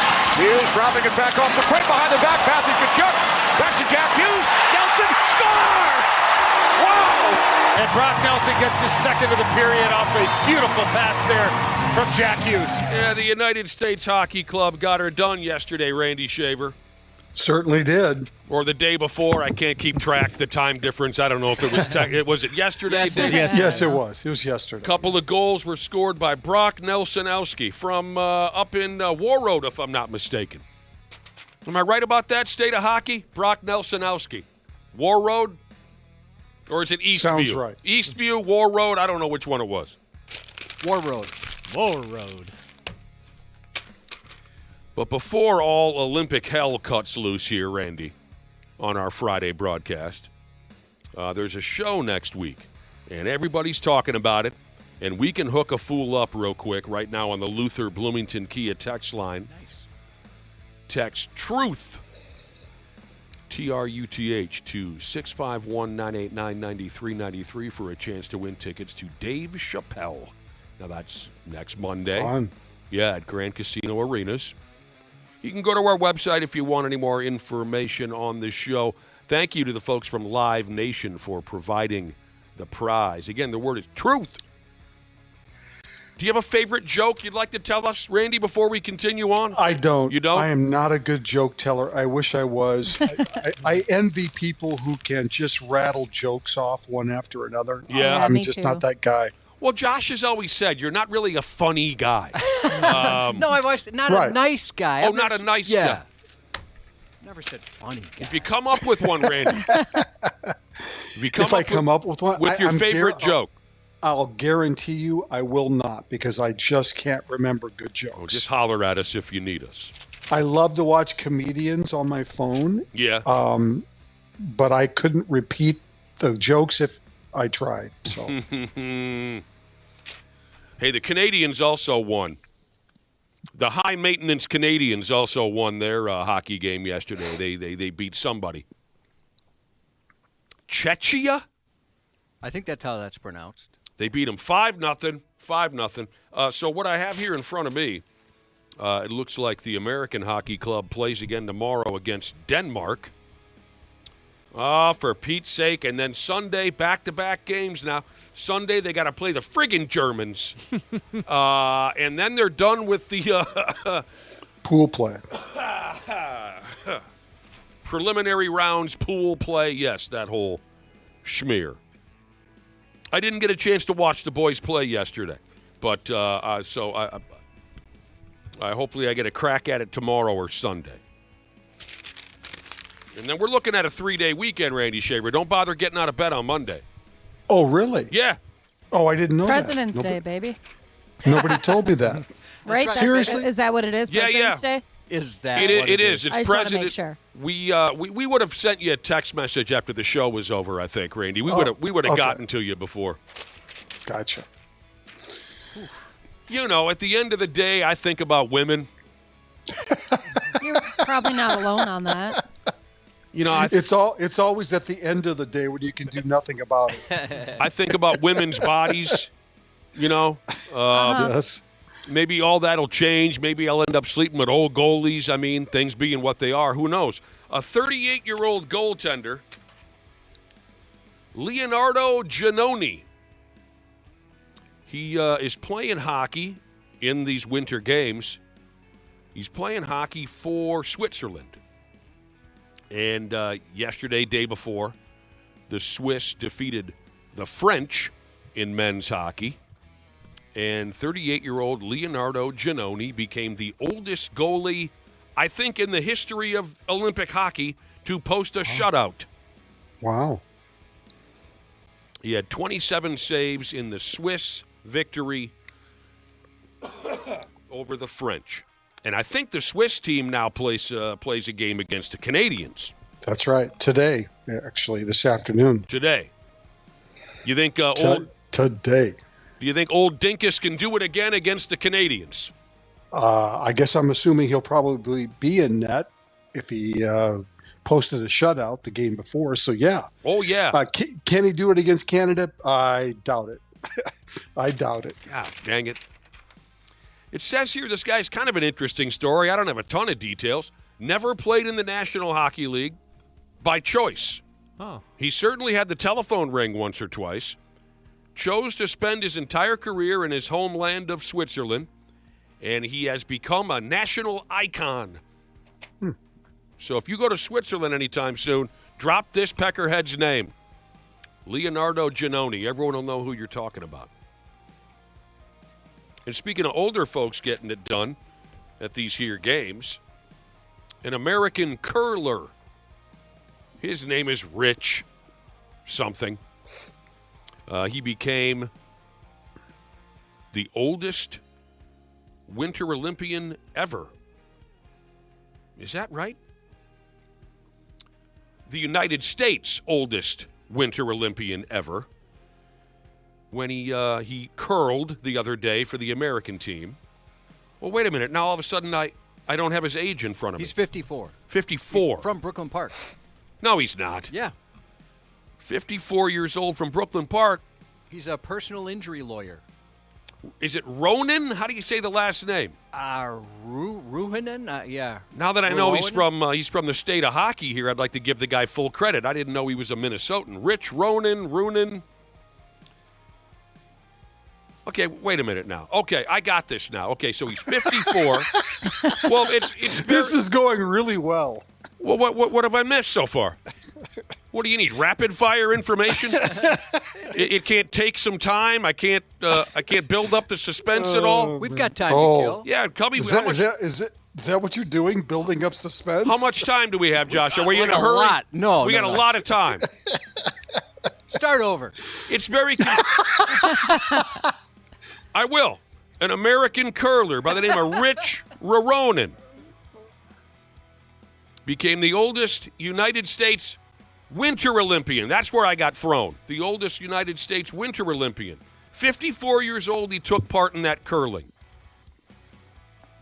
There, now I got it. The previous oldest American to compete at the Winter Olympics was 52 years old.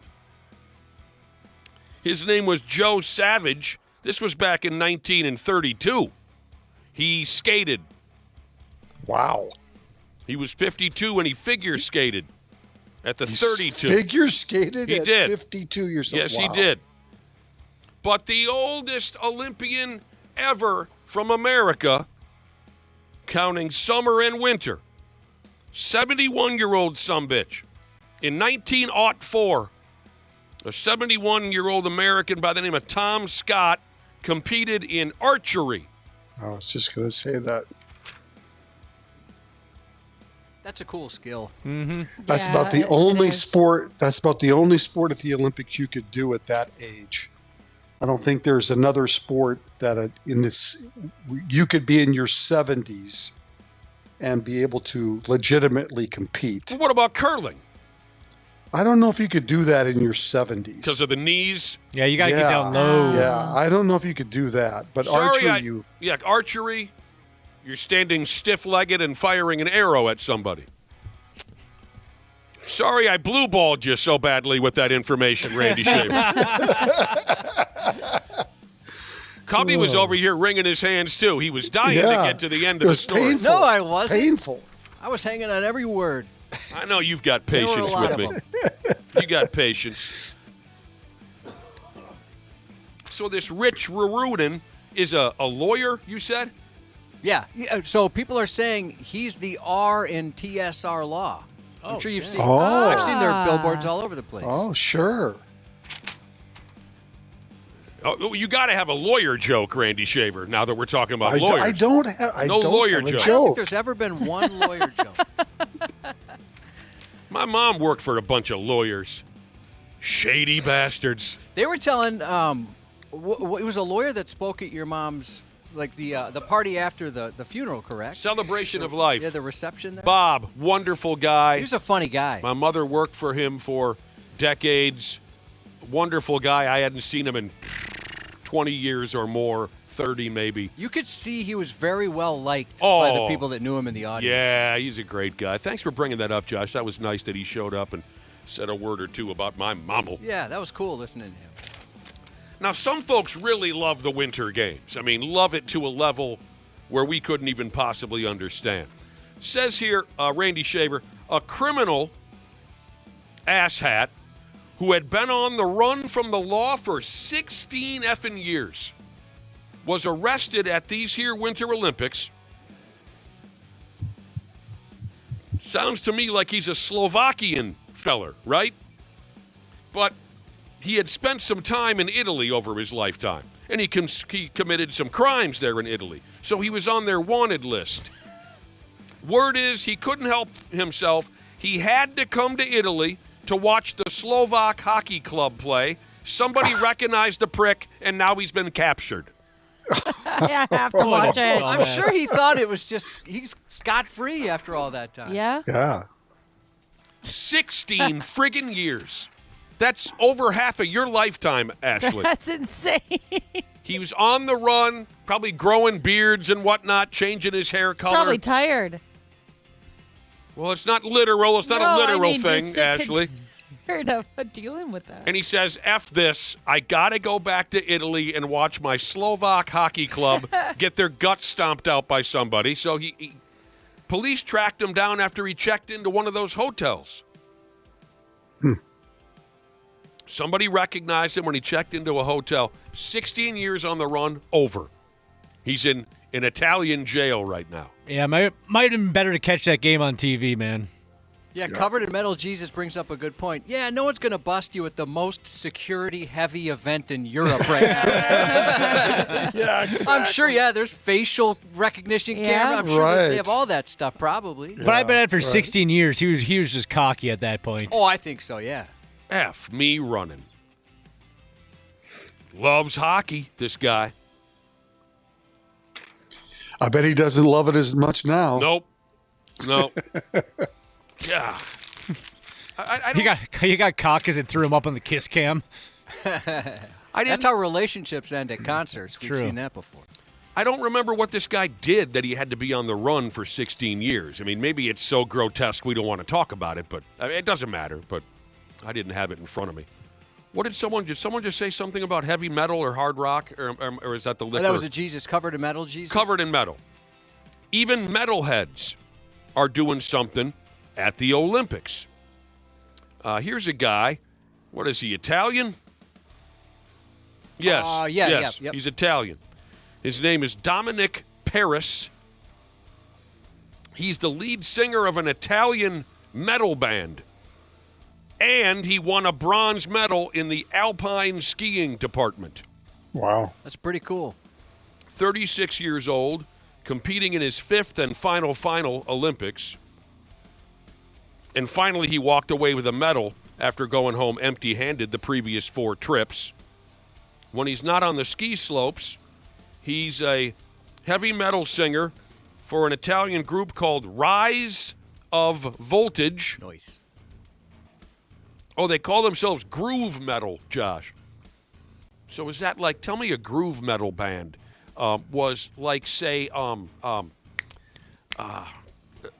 who was that punk act from, I mean, they were very punk, but also I think they evolved into Suicidal Tendencies. That's the only band I can think of, They kind of went from a punk band, they became a groove metal band. Yep. So that's the only one that comes to mind. Guy is the lead singer in a groove metal band called Rise of Voltage. They have released 3 records. And he made this quote after he won a bronze medal in whatever alpine skiing is. He said, "I'm for sure a better skier than I am a singer." That's so funny. But, he said, if you listen to metal, I'm not so bad.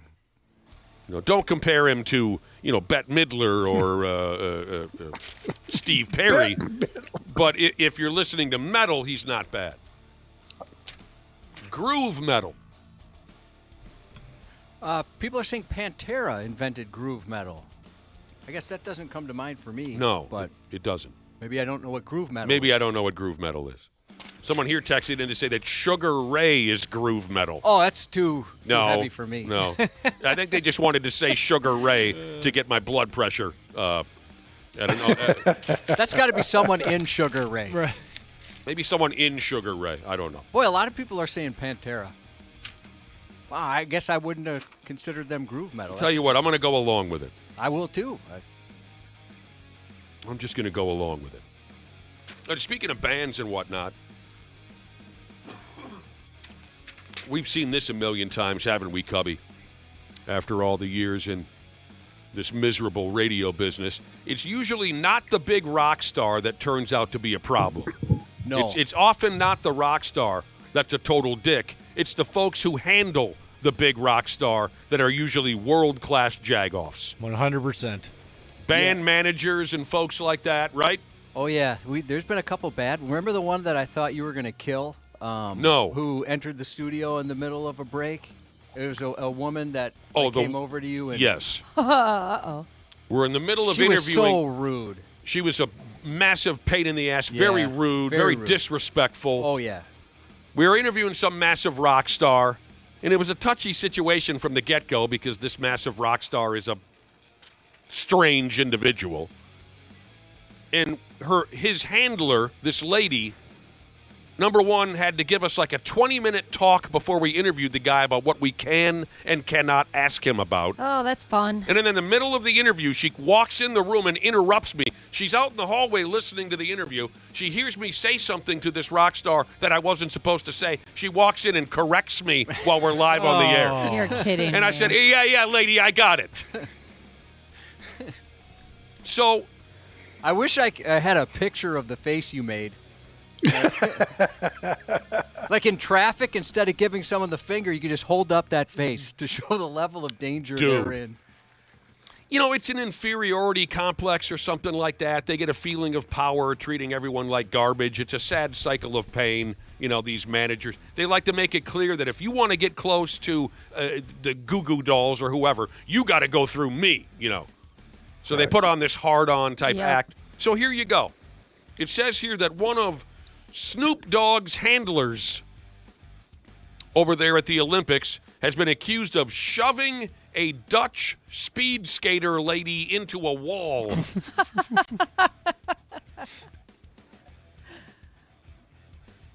Because, you know, he's got to show everyone, hey, I'm the guy that handles Snoop Dogg around here. Yeah. And if you get a little too close to the doggy dog, that's when I cut loose. So the story is Snoop Dogg's walking down a hallway somewhere there in Italy. Also hanging out in the hallway is a retired Dutch speed skater lady named Marianne Timmer. And she says... Timmer. Timmer. That was spot on, Josh. Timmer. Timmer. She says, here comes Snoop Dogg down the hallway. She's just standing there jaw-jacking with somebody. And Snoop Dogg's handler pushed her into a wall. She said to the guy, she said, hey, just relax, right? Chill, bro. And the guy comes back at her and says, what? Do I got to put you through that wall? Oh, that's gross. She said he totally lost it. She admitted she said something mean back to him. She didn't give information on what exactly she said back to the guy. But she made it clear, hey, dude, I'm not here hanging out looking to touch Snoop Dogg. Yeah, I don't get that type of attitude. Like you said, it's what, inferiority? You're not the star or something? Or you feel cool because you're around that Yeah, person? you start to feel their power, like you're on their level. Hey, Minnie, Christmas. Can't behave yourself.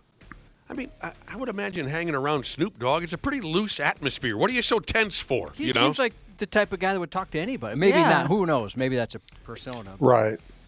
But also, like, he kind of seems like the guy that wouldn't hire an a-hole like that. Or maybe he kind of needs some a-holes around him sometimes. Or maybe they're just the a-holes that were there. Oh, that might not be his team. Yeah, I couldn't tell you. But How do you say that again, Josh? Timmer. Timmer, right? Isn't that her last name? Timmer. Timmer. Timmer. But this here is by far my favorite Winter Games-related story for the day. I'm going to take my time with this one, Randy Shaver. I don't care if you're in a hurry. I like That's all right. I'm already half asleep. That's okay. Wonderful. Only half. He's not alone. Here's my favorite Winter Games-related story for the day. This guy's wife, I bet she's pissed. Finland, their ski jumping coach, has been sent home from the Olympics for getting too drunk. Igor Medved is this poor bastard's name. Oh, Mrs. Medved is going to climb up his ass over this, isn't she? You got to be kidding me, she's going to say as he walks into the house. Now you've gone and done it. Kicked out of the Olympics. You're a loser, she's going to say. So it sounds like old Coach Medved, head coach of the Finn ski jumping club, he tied one on in a big way there at the Olympic Village and kind of made himself out to be a jackass. So they put him on an airplane and sent him home. Just burping up olives the whole plane ride home. Sweating.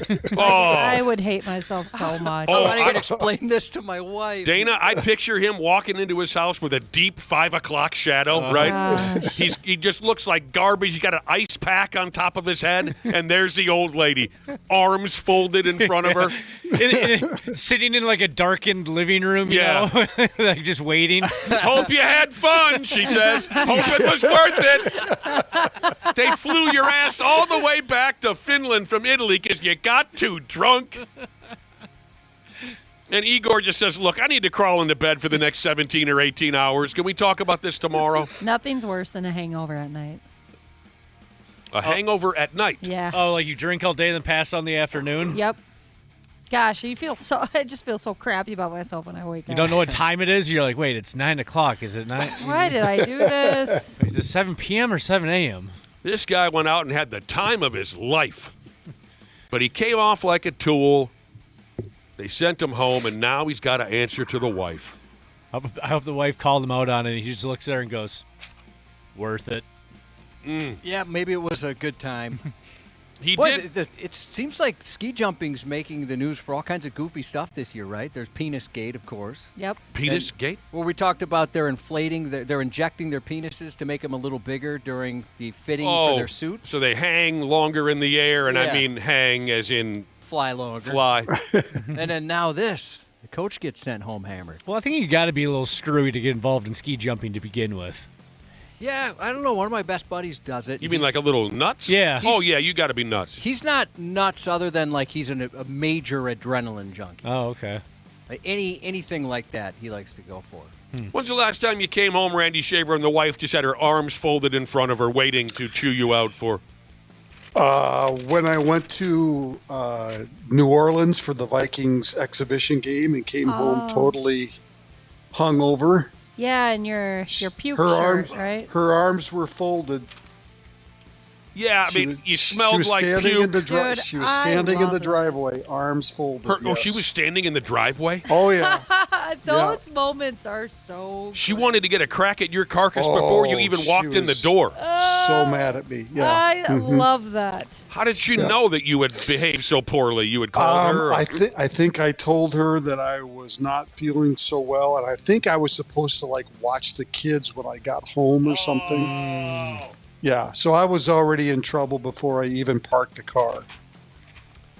I've heard those stories before from pals of mine who have kids where, they get so gooned.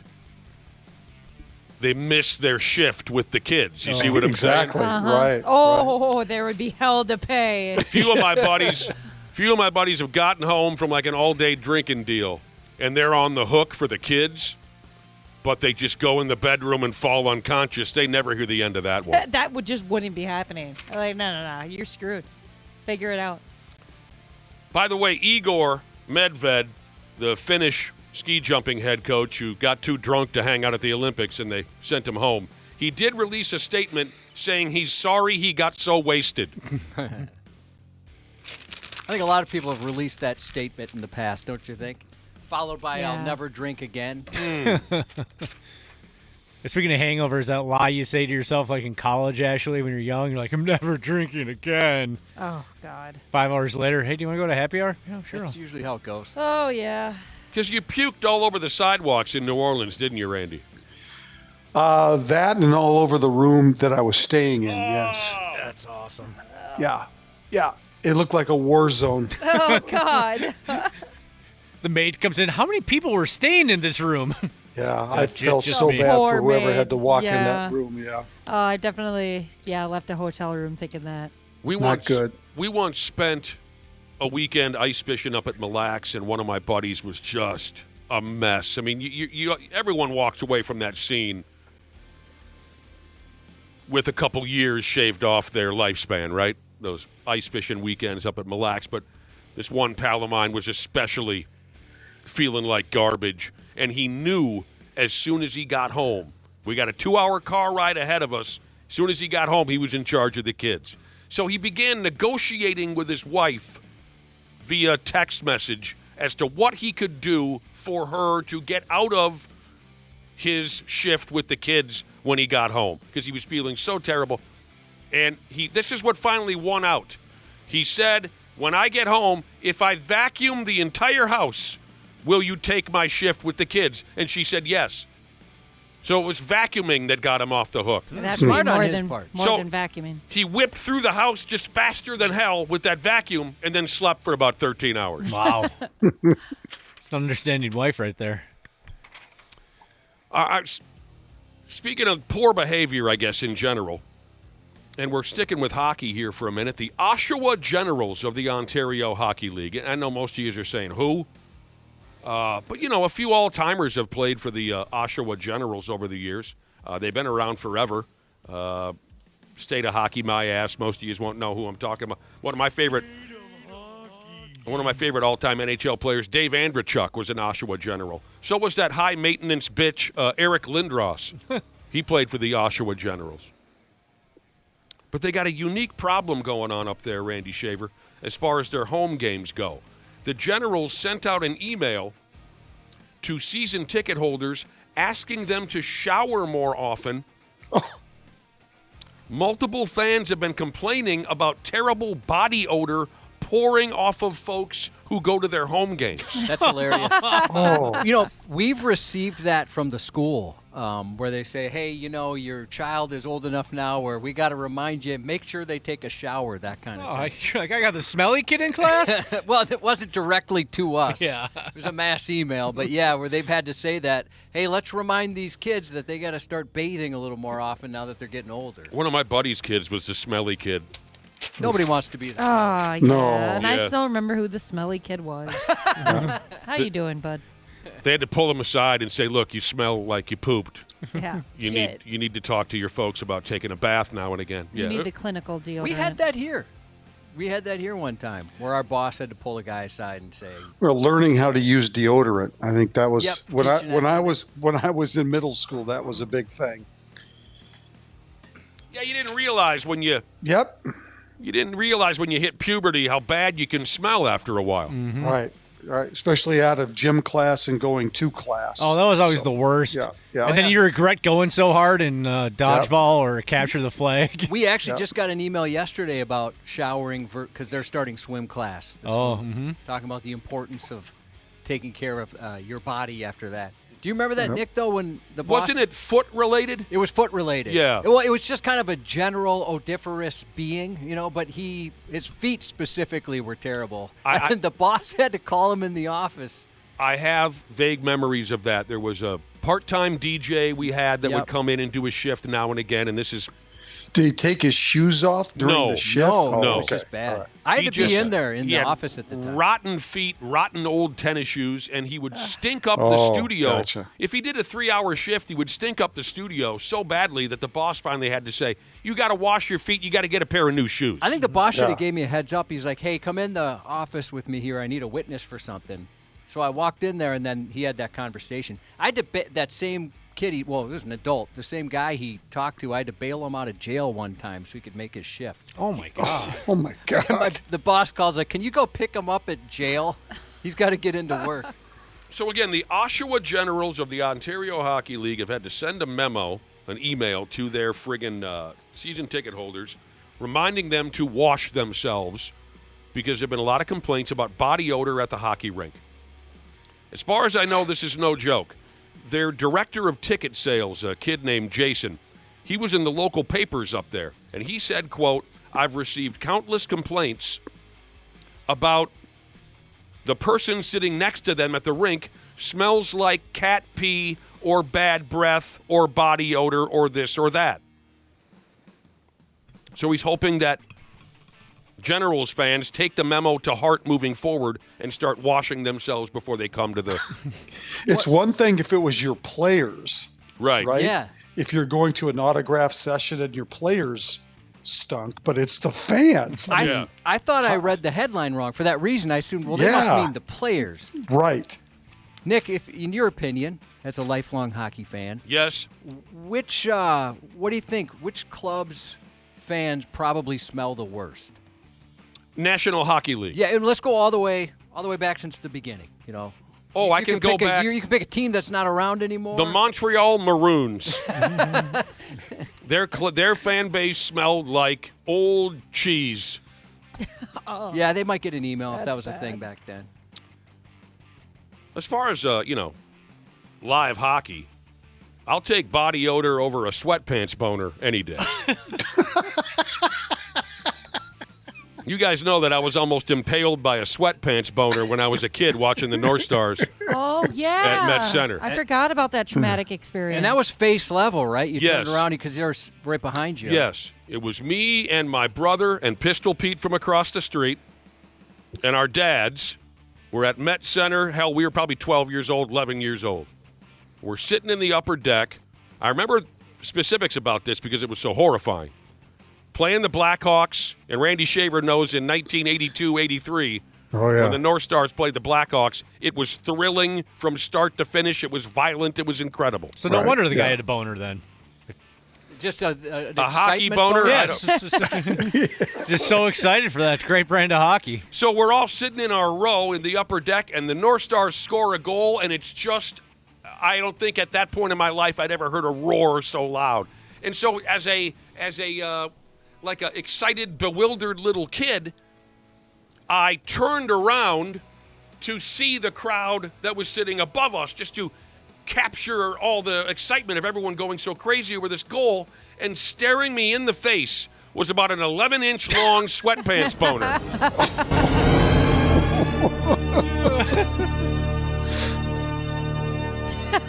I mean, the dude, it almost hit me in the nose.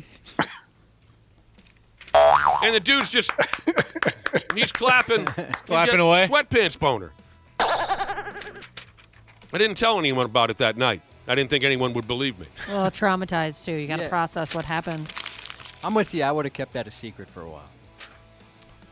What were we talking about? Drinking earlier? Sure, with that Finnish ski jumping coach or whoever he was with the drinking. Randy Shaver, you've been throwing some baseball into the mix now and again. I dig it. We're getting closer to baseball. The Twins are hoping to draw us over to the ballpark this summer with cheap beer. Great idea. Yeah. It's a great idea. How cheap we talking? $2. That's smart. Yes. Oh, It's a great okay. idea. Like, what day of the week? What is this? I'm Give me getting the there, details. Smashley. She's It's excited. it's got more excitement on social media than anything they've done so far. You're I right. didn't get, Josh, I didn't get to go to like any Twins games last year because it was just like too hot, couldn't do it, too pregnant. So yeah, this year I'm letting loose. I'm going. I'd By love the way, to go with you if you wouldn't mind. That'd be fun. Back at that hockey game I was at when I was 12 at Met Center, Hot Cocoa She's is texted in to say, you never forget your first boner if only it would have been yours.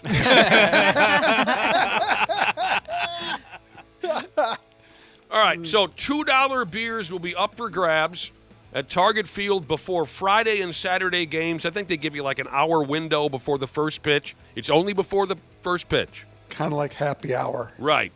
Yep. Did you hear the national anthem start? Oh, I'll take 16 beers, please. Season ticket holders will get $2 beers any night of the week before ball games. Any night of the week.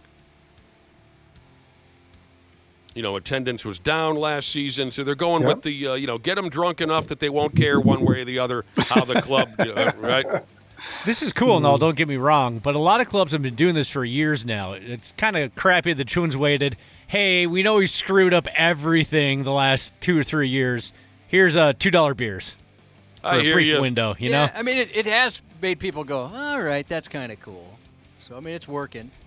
Well, who knows if it'll translate into ticket sales or Right. not, but I thought that was pretty cool.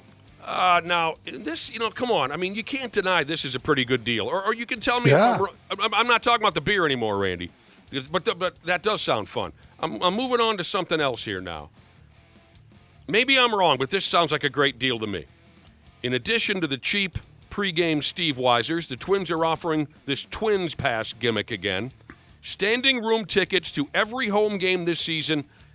All you got to do is give the Twins $229 in trade. So that comes down to $3 per ticket if you went to all 81 games.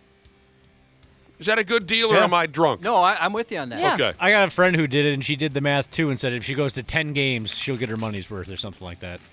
There you go. All right. Well, give them credit. They're trying to figure out ways to get people in the seats. Yeah. So They could also try by signing some players. Yeah, that would help. that would help. Yep. Well, they did. They signed another left-handed relief pitcher, a kid from the Dodgers. I can't think of his name. Banda. Yep. They're making little drops, little drops in the bucket here and there. But You know, with all the nice things you're saying about the Twins, Nick, Blue Rhino Tank Slinger Jesus says, there he goes, that bro lad. That's right. You are a Polad apologer. I can't deny it. Apologizer. Can't deny it. I've been a Polad fan since I was a kid. They texted you the talking points for what to say last night, so you had it all typed out and ready for you? I got their back until the bitter end. I am a bro lad. It's such a funny term. All right, speaking of beer drinking and baseball now, this is a little weird. I don't know. Outfielder Nick Castellanos has been released by the Philadelphia Phillies. You probably don't care. But if I were the Twins, I'd care. Yeah, he's a decent hitting outfielder. Why not? Yes. You might dig this, though. Apparently, the Phillies have been mad at Nick Castellanos ever since he pulled something cute last baseball season. From what I understand, he was benched last season. For whatever reason, he had some kind of meltdown over this benching. The skipper benches him. He's very unhappy about it, Nick Castellanos. So he got so pissed off about being set down that he brought some beer into the team's dugout during a game and tried to slam a few of them before teammates interrupted and told him to get the F out of there. What a child. That's what I understand about this. One of the more interesting adult temper tantrums that I've heard of. He was going to have a one-man chug-a-lug in the dugout during a ball game just to show his manager that, homie, don't play that. I don't know if I've ever heard anything quite like that before. Yeah, I never heard of bringing booze back to the dugout. Well, he was suspended for one game after that incident. Mm-hmm. But I think the real reason why he's not on the team anymore is that he's guaranteed $20 million this year, and they signed Adolis Garcia from Texas to play his position. So they're going to pay him $20 million to go away. And the Twins, if they wanted to sign him, would only have to pay him the veteran minimum, which is like $750, to play left field for them. So I say to the Twins, go sign Nick Castellanos. Okay. You're telling him to go get the guy. Yeah, go get him. Put him in the middle of your lineup. All right, Cubby, go ahead. Hit the PJ Fleck gimmick. All right. From the most guy and go Gophers Big Ten Network. My effing homeboy, Golden Gopher football coach PJ Fleck, signed himself a new contract. He's heading into his 10th season here in town. Well, it's that time of year again already, the PJ contract extension. Right, the one-year deal. Yep. Yeah. Every year there are douchebags trying to run him smooth out of town, but PJ don't care. He just keeps winning ball games because he's a stone pimp. All he does is win bowl games. That's all. Year after year, just wins a bowl game for you. Get some. You're hitting the money thing. I have no idea what they're paying him. I thought it was $700,000. I think he's the 10th highest paid coach in the Big Ten football. I'd like to be the 10th highest paid coach in Big Ten football. Yeah, I'd be cool with that. Wouldn't be too mad. Love that PJ Fleck character. I do. Another great Gopher story right now, Nick, is the Gopher women's basketball team. I hear they won a bunch of games in a row. They won their 7th straight last night. They're 19 wins on the season. They've got I think they have 4 games left in the regular season, a couple of tough games to go. But they could make the tournament, which would be very exciting. That would be. Yeah. They're very good. They're like 19-6 on the year. Outstanding.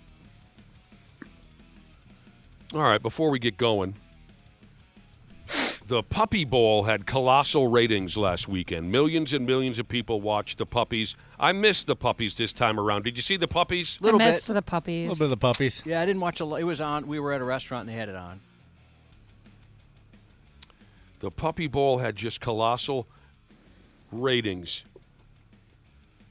You know, the best girl in the whole world, my dead Springer Spaniel, Megan Marie, she had purebred Springer puppies in the summer of 1986. You want to hear about them? Yes. There were 10 of them. 2 of them didn't make it.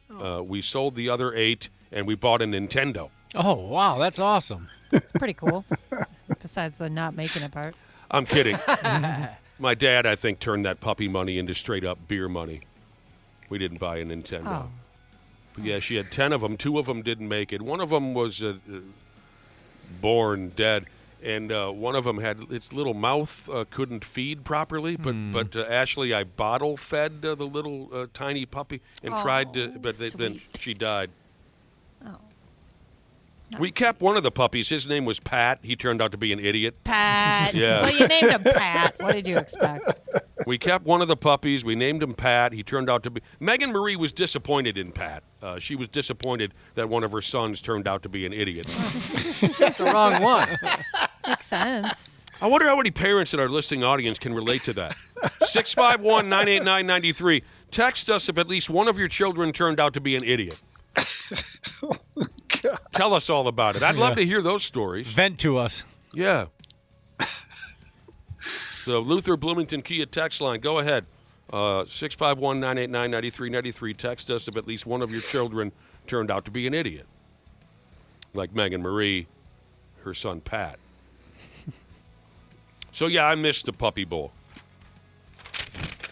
But it out-ratings. How do I say that, Josh? It had better ratings. It had better ratings than the NBA and the golf tournament and it was bigger than any other sport. Right, yeah. That's awesome. Yeah. People love that thing. Yeah, I've had fun watching the and they really adopt these dogs, or is that all just a show? They claim Yeah, that they do. They put them up for adoption afterwards. So there you go. Randy Shaver, okay, we've gotten it out of the way. You know we're not working on Monday. Okay. Be careful, of course. Some people get all squirrely because today's Friday the 13th. Oh, yeah. Sure. Do you even think about that, Randy? You're kind of superstitious, are you not? I am. I actually have a meeting today with somebody via the phone, and I said to them, I hope the meeting goes well because it's Friday the 13th. Yeah. So I do think about it, yes. Do they put a nurse on either side of you when you walk around the old folks' home on Friday the 13th? They would if I was home, but now that I'm in Florida, I can pretty much stand on my own. Okay. And then tomorrow is Valentine's Day. I know that. Yeah, you doing anything special for your wife? No. All right. Okie dokie. Basically at her request. So, all right. Yeah. Careful there. She's had enough. That could be dicey. She's had enough. I think he knows her by now. Yeah, I guess that's a good point. It's not a new relationship. There was a time, though, where she could not handle the heat. For sure. Yeah, but at this point, she's had enough. Yeah. Have a good one, Randy, and we will talk to you on Tuesday. Sounds great. Half-Assed Morning Show. 93X. Happy New Year, podcast pals. Danny here to give my daily love to everybody at Standard Heating and Air Conditioning. Just a quick brag. I'm a Smart Club member. And yeah, it's a big deal because when the polar vortex hits, your house will let you know real fast. That's why right now is honestly the best time to do comfort upgrades. Standard's running a ton of specials right now. Things like whole home humidifiers to fix that dry winter air, UV lights to help keep the air cleaner, and ERVs that bring in that fresh air without dumping the heat. Trust me, you will notice a difference in a big way. Be cozy this winter. Standard Heating and Air Conditioning, providing the comfort you deserve since 1930. Online at standardheating.com.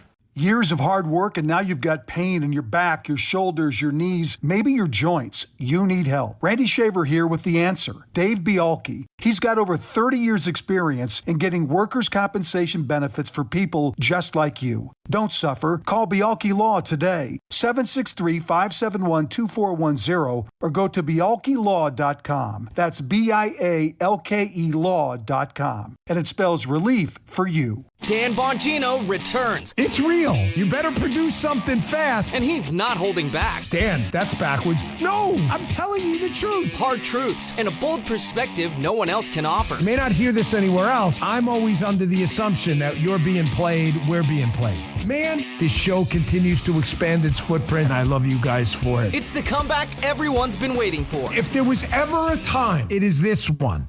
The Dan Bongino Show. Follow and listen on your favorite platform. The Half-Assed Morning Show. Hey. 93X. Yeah, you're a great crowd. Sincerely. You really are.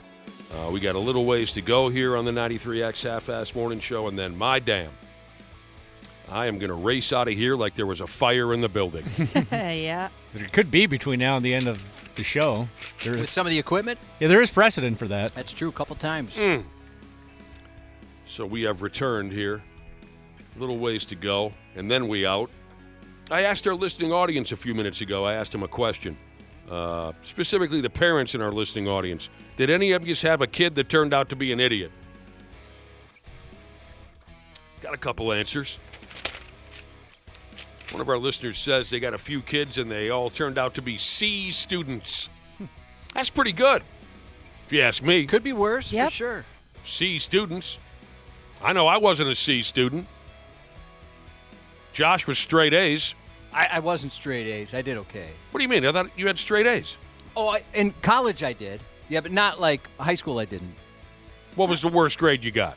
In high school, I got a D once, and my dad knocked me out. Oh, no. Legitimately. What subject was it? I was in algebra, and okay. I couldn't talk back at all. And I didn't really even talk back. I just said, Dad, I'm going to be a rock guitar player.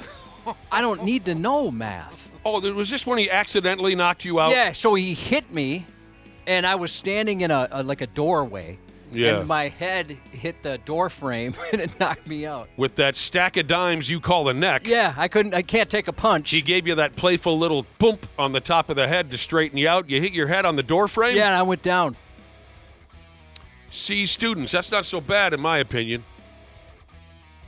Here's a listener who says, his oldest son is your typical meathead. Heart the size of Texas, brain the size of a pea. That's my youngest. My youngest is that way. I have concerns. This listener says about his son. What are you worried about? Well, I'll tell you, unless he's not going to be a professional athlete. Well, no. But he reminds me of Rob Gronkowski, just how he is.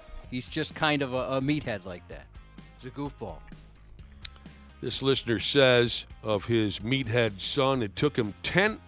Oh, I read this wrong the first time. I thought it said 10 minutes. I thought it said it took him 10 minutes to pass his written permit driving test. But the correct verbiage here, it took him 10 tries. Oh, man. That's a lot. To pass his written permit driving test the drivers. Written part, too. And it's multiple choice, isn't it? Woo-wee. I don't know. Yes, it's been it a while. is. I wonder if, let's say you fail a certain amount of times, if they say, okay, you got to go back to school or take driver's ed over again.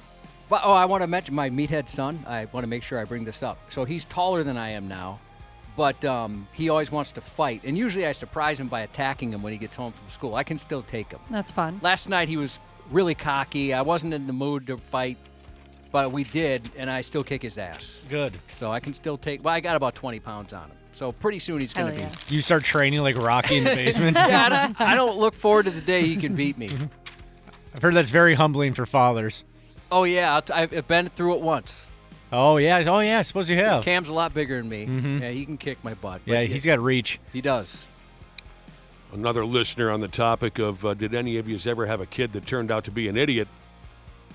A listener texted in to say, my daughter thought Chicago was a state until she was in high school. Oh, no, that was me texting back. I'm sorry? That was me texting that person back. So tell the story then. Allie thought that Chicago was a state. No way. I guess that's far easy. too long. That's easy to do, I suppose. You were texting with someone? someone? That was me responding. Oh. Yeah.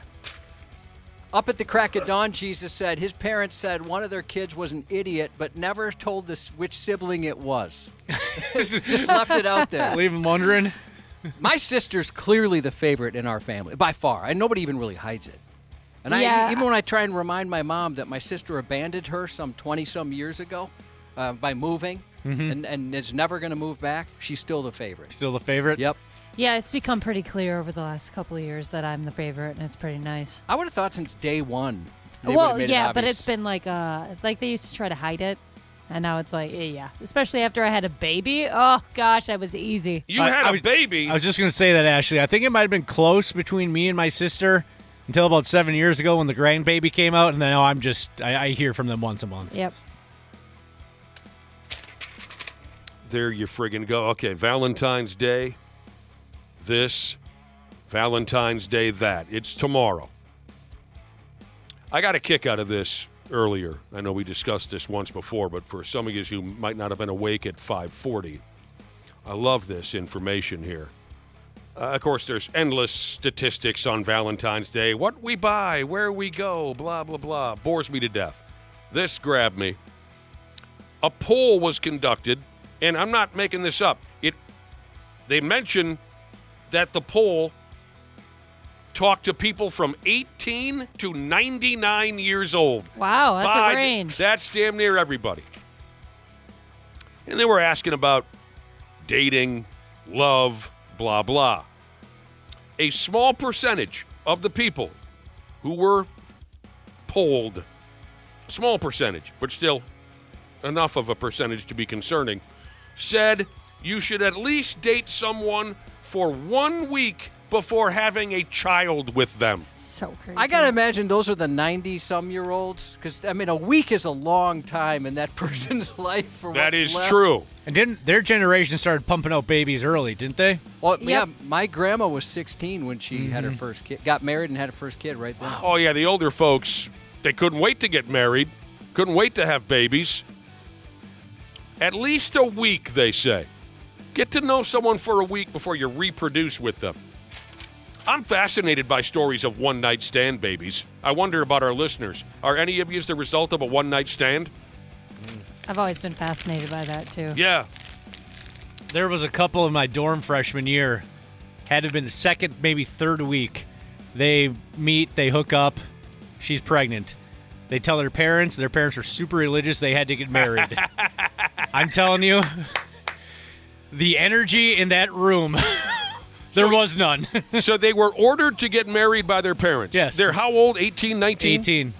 Baby on the way. Baby on the way. You went to the wedding? They just had like a little gathering type thing. Dude. Oh, it was like everybody just walk around going, I'm never having unprotected sex again. That is so scary. Talk about a scare tactic. Yeah. To have someone close to you in that situation. Mm-hmm. How did it turn out? Total disaster? Yeah, total disaster. Total So disaster. both families were that religious? Huh? Yeah, uh-huh. Wow. That is an awesome friggin' story. I know. They're that religious, but they send their kids to St. Cloud State. What do they think was going to happen? Yeah. 651-989-9393 if you're a one-night stand baby. I know one or two guys who created and then raised one-night stand babies, and it's a hell of a way to go. On their own? No. Okay. But, they were part of the raising process. That just, I don't know why, but that just fascinates me. And I know one of them in particular, I mean, he knew this woman for about 20 minutes before they're just bumping like it's prom night, right? Yeah. Starts so cool. The story? Yeah. The story does start pretty cool. Beginning part, great. Next 18 years, not so much. They're bumping. And then he gets the telephone call, and credit to both of them. They thought the right thing to do was to try and create a relationship around this one-night stand baby. Yeah. It didn't turn out so great, but they were able to raise the child. The child is fine. But that is, I would have been so hopeless in that situation if I would have been the father of a one-night stand baby. Like, especially a young person like we're discussing. Yeah. Like Dana's friend, 18. Oh, my. Are you kidding me? I could barely even piss straight when I was that age. Oh, I would have been hopeless. You know anybody, Ashley? One night. I mean, Cubby I with the know one-night stand baby? I know No. of people. I'm not close with anybody whose situation was that, but Tough gig. Yeah, I don't even know of someone. There's people that I went to school with that. I guess I don't know the details, but it's pretty obvious when you put together context clues that it was like a one-night stand situation. Tough yeah, gig. that's brave. I do know a girl though that it was a one-night stand situation. Now they're married and they have 5 kids. Oh wow! So it ended up working out. Did they, because they wanted to, or was it a situation like Dana's story where their parents said, "You're getting married"? They chose to give it a try, and it ended up working. Good for them. Here's a listener says, I had a one-night stand baby. I blame Coors Light and my sweet waterbed from back in the day. Boy, a waterbed. Dude, I'll tell you waterbeds what- are so cool. I had a waterbed, Cubby. Did you really? Yeah. I want one now. I was under the. Can you even get those? I thought like insurance companies don't cover them. That makes sense. I'll tell you what. Like back in the day, I thought if you had a saxophone and a waterbed and you wore Drakkar, there's no way you're not getting girls on a nightly basis. Quite a few text messages coming in on one night stand babies.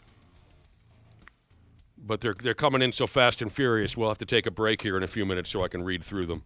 I did read one story. Not a baby wasn't the result, but one of our listeners texted in to say that he got it on when he was 16, and his parents found out, and they made him admit to having sex at 16 years old. They made him admit that to the pastor and the priest and the like. He had to admit it. He had to admit this to the church. I would so die. Annoying. All the guilt that would already be there, and having to say it in front of a priest. And then they splash him down with the holy water and try to, hit the reset button. They hope that God will still accept him. Josh, your anxiety just would turn your body to dust in that situation. Oh, I can't even imagine. Oh, man. I would move out of the state. And were the priests, were they intimidating fellas? Absolutely. Okay. Yeah. Again, I have It's different little to now. no experience with that whole thing. Oh, yeah. Definitely. What happened with you and the priest? What did you have to do? Nothing. I'm just saying, if I had to do that, yeah. I would move. There's no way I could do that. Josh lives in the woods now. I'm a woodsman. Not in the good way. Gosh, the reason I'm so fascinated by the one night stand babies, Nick, is because I can't fathom that. Exactly. What I would do Like if I I said, had to send that message. we're on the same page. I think that's why I'm so fascinated by the subject as well, is because I picture myself in that situation as an 18, 19, 20-year-old. I would have been garbage. I wouldn't have been my partner would not have been able to count on me for Dick Tracy. Mm-hmm. So you got to have balls on you to get that job done. That's a tough gig. I would have run away like a child. I think of the people that I had one night stands with, and I'm like, people? Oh, my Lord. If Dude. I would have had your baby, Dude. where would my life be right now? Come on. Not good. Ain't that the friggin' truth? You picture a few of those animals and go, oh, my God. I could have been stuck with that sumbitch for 18 years. Oh, no. And it goes both ways, too, because I imagine there's some women that I've been with having this conversation. They think of me immediately and shudder and think, oh, my God, if that man would have gotten me pregnant. Yeah, I mean, especially shout out to my husband after, having a kid and, very quickly learning, or, I imagine that was the case before having the child, that, he is a very crucial part to me getting through motherhood in general and does an amazing job. I can't imagine if I had anybody else. It wouldn't be possible. I would break. One of our listeners had a one-night stand when he was 20, and the gal gave him chlamydia on his penis and his mouth. Oh! Penis in mouth? Huh? Is it penis in mouth? And, yes, double shot. and mouth. But there's a What were couple you ways that doing? can happen, and if one of the ways I'm very jealous, to be honest with you. If it could happen both ways. The rib removal whole thing. Yeah. Paul from the Wonder Years did that. You've heard that story. I'm happy with the royal oats I sowed before I got married. Fine. I'm satisfied. Don't need to do anything else. I'm done. But I do wish I had a one-night stand just to know what that The was royal oats Yes. that you sowed. They were sowed. Do you have any big anniversaries coming up, like even numbers, like 20 or 25 or anything like that? Our 20th is coming up in a couple of years. Maybe be a 20th anniversary present. She lets you have that one-night stand. You have a one-night good luck. stand? Yeah. Let's see how that goes. But you have to go and make it happen, though. You'd be so screwed. I always like when you tell that story or dump that little piece of information on us. Never had a one-night stand. No. You're too good for him. Never. I mean, it's like I might have known somebody for a few days, but just the definition of a one-night stand, never. I don't even know how that happens. Well, because if Josh was asleep with a woman he just met, she would track him down and hound him and hound him and hound him, so it wouldn't technically be a one-night stand because they kept coming back for more. Of course. I would feel I need to be in a relationship if we did that on the first date. Yeah, I'm trying to think the soonest between meeting someone and getting together with them. Boy, I don't even, maybe it was more than a few days. How do you even make a one-night stand work? Does alcohol have to be involved? Typically. Usually is. Typically. You said, Ashley, people you've had one-night stands with. Yeah, you got a problem with that? Yeah. Well, no. I mean, it disturbs me a tad. But It's not like a crazy long list, don't worry. But how were they all alcohol-related? Yeah. And it was true one-night stands. Didn't know the person existed before that day. Yeah. But the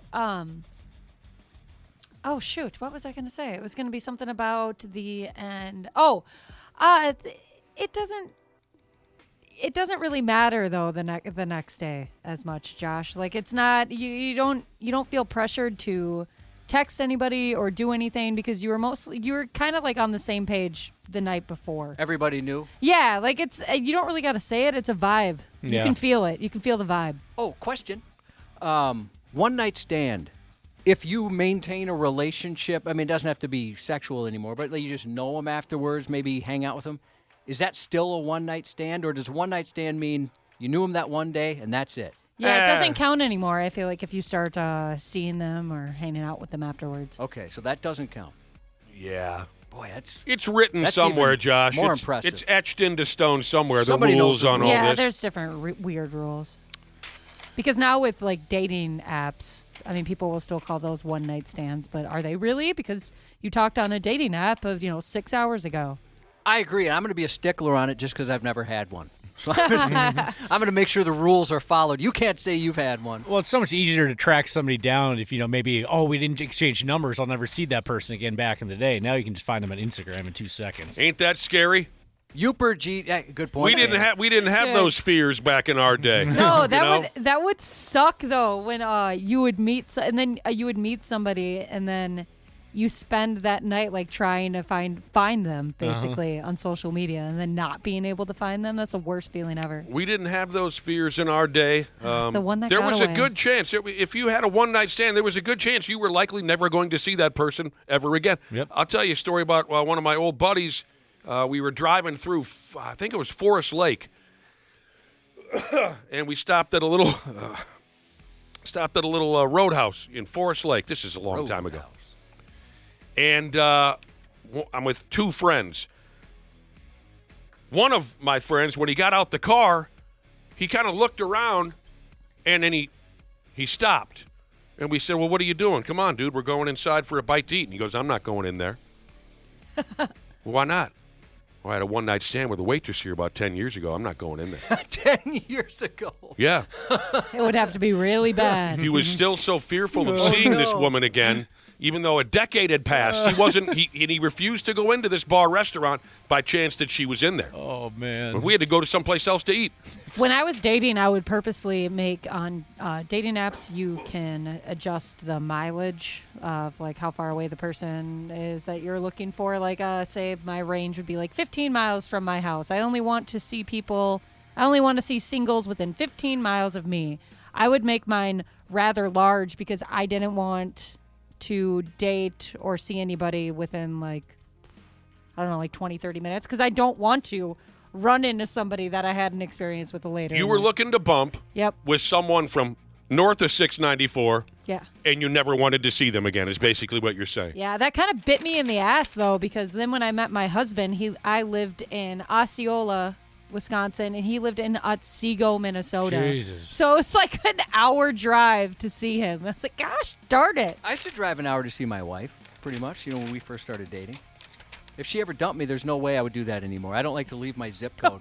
Me either, dude. I would never make that choice again. It took an hour to get to your place to her place? Pretty much, yeah, especially in rush hour. Dude. And it was almost daily. Talk about hard up. Yeah. Same here, dude. I did the same thing. True love is what that is. Half-assed morning show, 93. I can feel it in my bones, Cubby. We're so close to leaving this stupid place that I hate so much. Oh, wow, look at it. Yeah, only 5 minutes. I can feel it in my bones. During that commercial break, I thought about one-night stands. Yes. Put myself, even as a young man, when I was at my horniest, I don't think I could have a one-night stand. Now that I think about it. I don't think you could either. No. I was living a fantasy there for the last break. You're not wired for that kind of No, I'm not built for it. You'd have to check in or at least invite her out to breakfast in the morning or something like that. Well, I'd have to like someone. Yeah. Gross. Oh. I love it when you talk sex. I do. Because you sound like a 75-year-old aunt or something. Earlier, he talked about sowing his wild oats. And a minute ago, he talked about when he was at his horniest. Yes.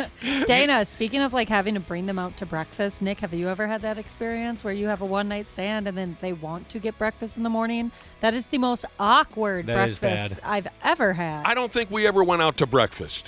You'd have why? to really hit it off and made a connection for there to be brunch the next day. No, I think I've gotten like a, hey, one night stand. And like usually the guy, in my experience at least, they've almost felt like guilty. And so I think breakfast was a way to be like, hey, we're cool, right? And I'm like, this is unnecessary, but a free meal is a free meal. That's a good point. I think we've sat around and cracked open a few beers to try to kill the pain, but we never went out to breakfast. One of my favorite ones was I was just trying to sneak out in the morning. We went to her place, and I'm getting dressed, and she goes, "Are you seriously sneaking out?" And I go, "Oh, yeah, I got some stuff to do." She goes, "We can be adults about this. I'll give you a ride home." I go, "Oh, thank you. That's very nice of you." Yeah. It was like, we can be adults about this. Yeah. Maybe we shouldn't say her name anymore, but we had a guest on a while ago, Nick, and we both enjoyed her strategy after a one-night stand. Do you remember? Yes, I do. I do. Tell that story. That's a good one. She said the key to getting your one-night stand out the house the next morning is fill them full of coffee. That's because smart. the coffee will make them want to poop. They won't want to poop at their one-night stand's apartment. They'll leave. That is so smart. Especially after a night of drinking, you get that coffee in you. That is so smart. Mm-hmm. When she said that, I almost died laughing. Genius. All right, so love is in the air with Valentine's Day coming to town tomorrow. So we've been talking about sex, love, one-night stands, this, that. Here's a couple more one-night stand stories I got from our terrific listening audience. Now, here's a guy, Cubby. He was at his horniest at the time. He brought a one-night stand up to the family cabin. Or back to the family cabin from the bar or something. That's where they bumped, at the family cabin. Now, you should know that this guy has a brother that looks very, very similar to him. They're not twins, but they look very similar. So fast forward, some time goes by after the one-night stand, and then the one-night stand gal comes back to the family cabin, uninvited, and she hollered at this guy's brother for not ever calling her. That's horror movie stuff. Crazy. Total horror movie. She shows up out of nowhere, angry that her one-night stand guy never called her, but she's hollering at the wrong guy. She's hollering at the guy's brother, who just happens to look a lot like him. She hollered at him in front of Mom, Dad, and his brother's children and wife. That is You crazy. ruined it. Oh my gosh! And so I'm sure the wife at first is like, "You did what?" Right. So she had the wrong guy and put on a big show in front of everybody. Oh no! The dude who originally did the bumping wasn't even there. He gets over. That's a fun phone call to get. He dodged a knife to the throat that day. Mm-hmm. That's horrifying. We did talk about water beds for a minute. I don't know why. But here's a listener who texted in to say, I had a water bed and it had a heater on it, and boy, you could do wonderful things. In the dead of winter, it was so wonderful to jump into that heated water bed. Here's a guy who says, my water bed got so hot one night, I singed my hip. Oh. See, you had to always put the covers on it. I learned that myself. I didn't know they were heated. Yeah. Oh, yeah. Wow. So cool. Oh, yeah. You had to put the covers on. Haven't you heard the stories about if you lay on an uncovered waterbed and it's cold, it could kill you? No. Because it sucks all the heat out of your body. I don't know if it's true, but I always heard those stories. If you didn't put the blankets on and you cranked that heat up too high, it could, this guy had his hip burned off for him. We're actually going to be shopping for a new bed this weekend. The President's Day sales, they always talk about it's good ones. I was texting with your wife about it, about how often you should change your bed, and it's a lot sooner than what I thought. Yeah, like every 7 years or something? Yeah, your wife had said like 8 to 10 years. Ours is at 20. Oh, our bed is awful. Don't listen to those friggin' rules. It's the same as when you go to the doctor and you're called obese because you weigh 135 pounds. Oh, you should probably get a new bed. That whole thing on when to replace your mattress is silly. Well, I think 20 years is time, though. It's bad. It's so uncomfortable. If it's still comfortable, who gives a rat's ass? Yeah, if it was still comfortable, I would be cool with it. Who in their right mind cares how old their mattress is? If you can still get a good night's sleep on it, what the hell's the problem? One more fact on Valentine's Day before we go. Lube and condom sales go through the roof on Valentine's Day. Yeah, I'd imagine so, Yeah. right? I mean, maybe some of it's wishful thinking, but hopefully it all gets used for Tis those the that are season. interested. We out. We out. All right.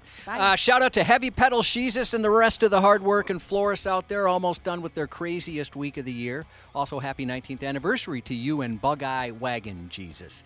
Good luck to all the dancers hitting the floor at Target Center this weekend, especially the Austin Packer dance team celebrating their 25th consecutive trip to state. That's impressive. Awesome. That's from the real Grover Jesus. Dana, retired Army mechanic Jesus, has a birthday this weekend, and he'd like one thing, you to say kangaroo panties. Does he really want that? That's what he claims. Kangaroo panties. Gross. Shout out to my man Kelly in Andover. Happy birthday to Dirt Track Dirt Track Tacing Mom Jesus. Dirt Track. Happy 43rd next Wednesday to Cheesehead for Life Jesus and his daughter turning the big 09 today. Happy birthday to Nuclear Jesus and to Kennedy hitting double digits at 10 today from one of the hottest mom names in the sisterhood, Boner Grower Jesus. Right to the point. Happy second birthday to Renly from Gigi and Papa. Happy Sweet 16 to Concrete Cowboy Jesus' metalhead of a daughter, Addie. Happy 18th birthday to Chloe from Mom Medical IT Jesus, who says, now it's time to pay rent. You're 18. Happy birthday on Valentine's Day to Sauna Jesus from Sauna Jesus. We'll be back on Tuesday. Have a great weekend.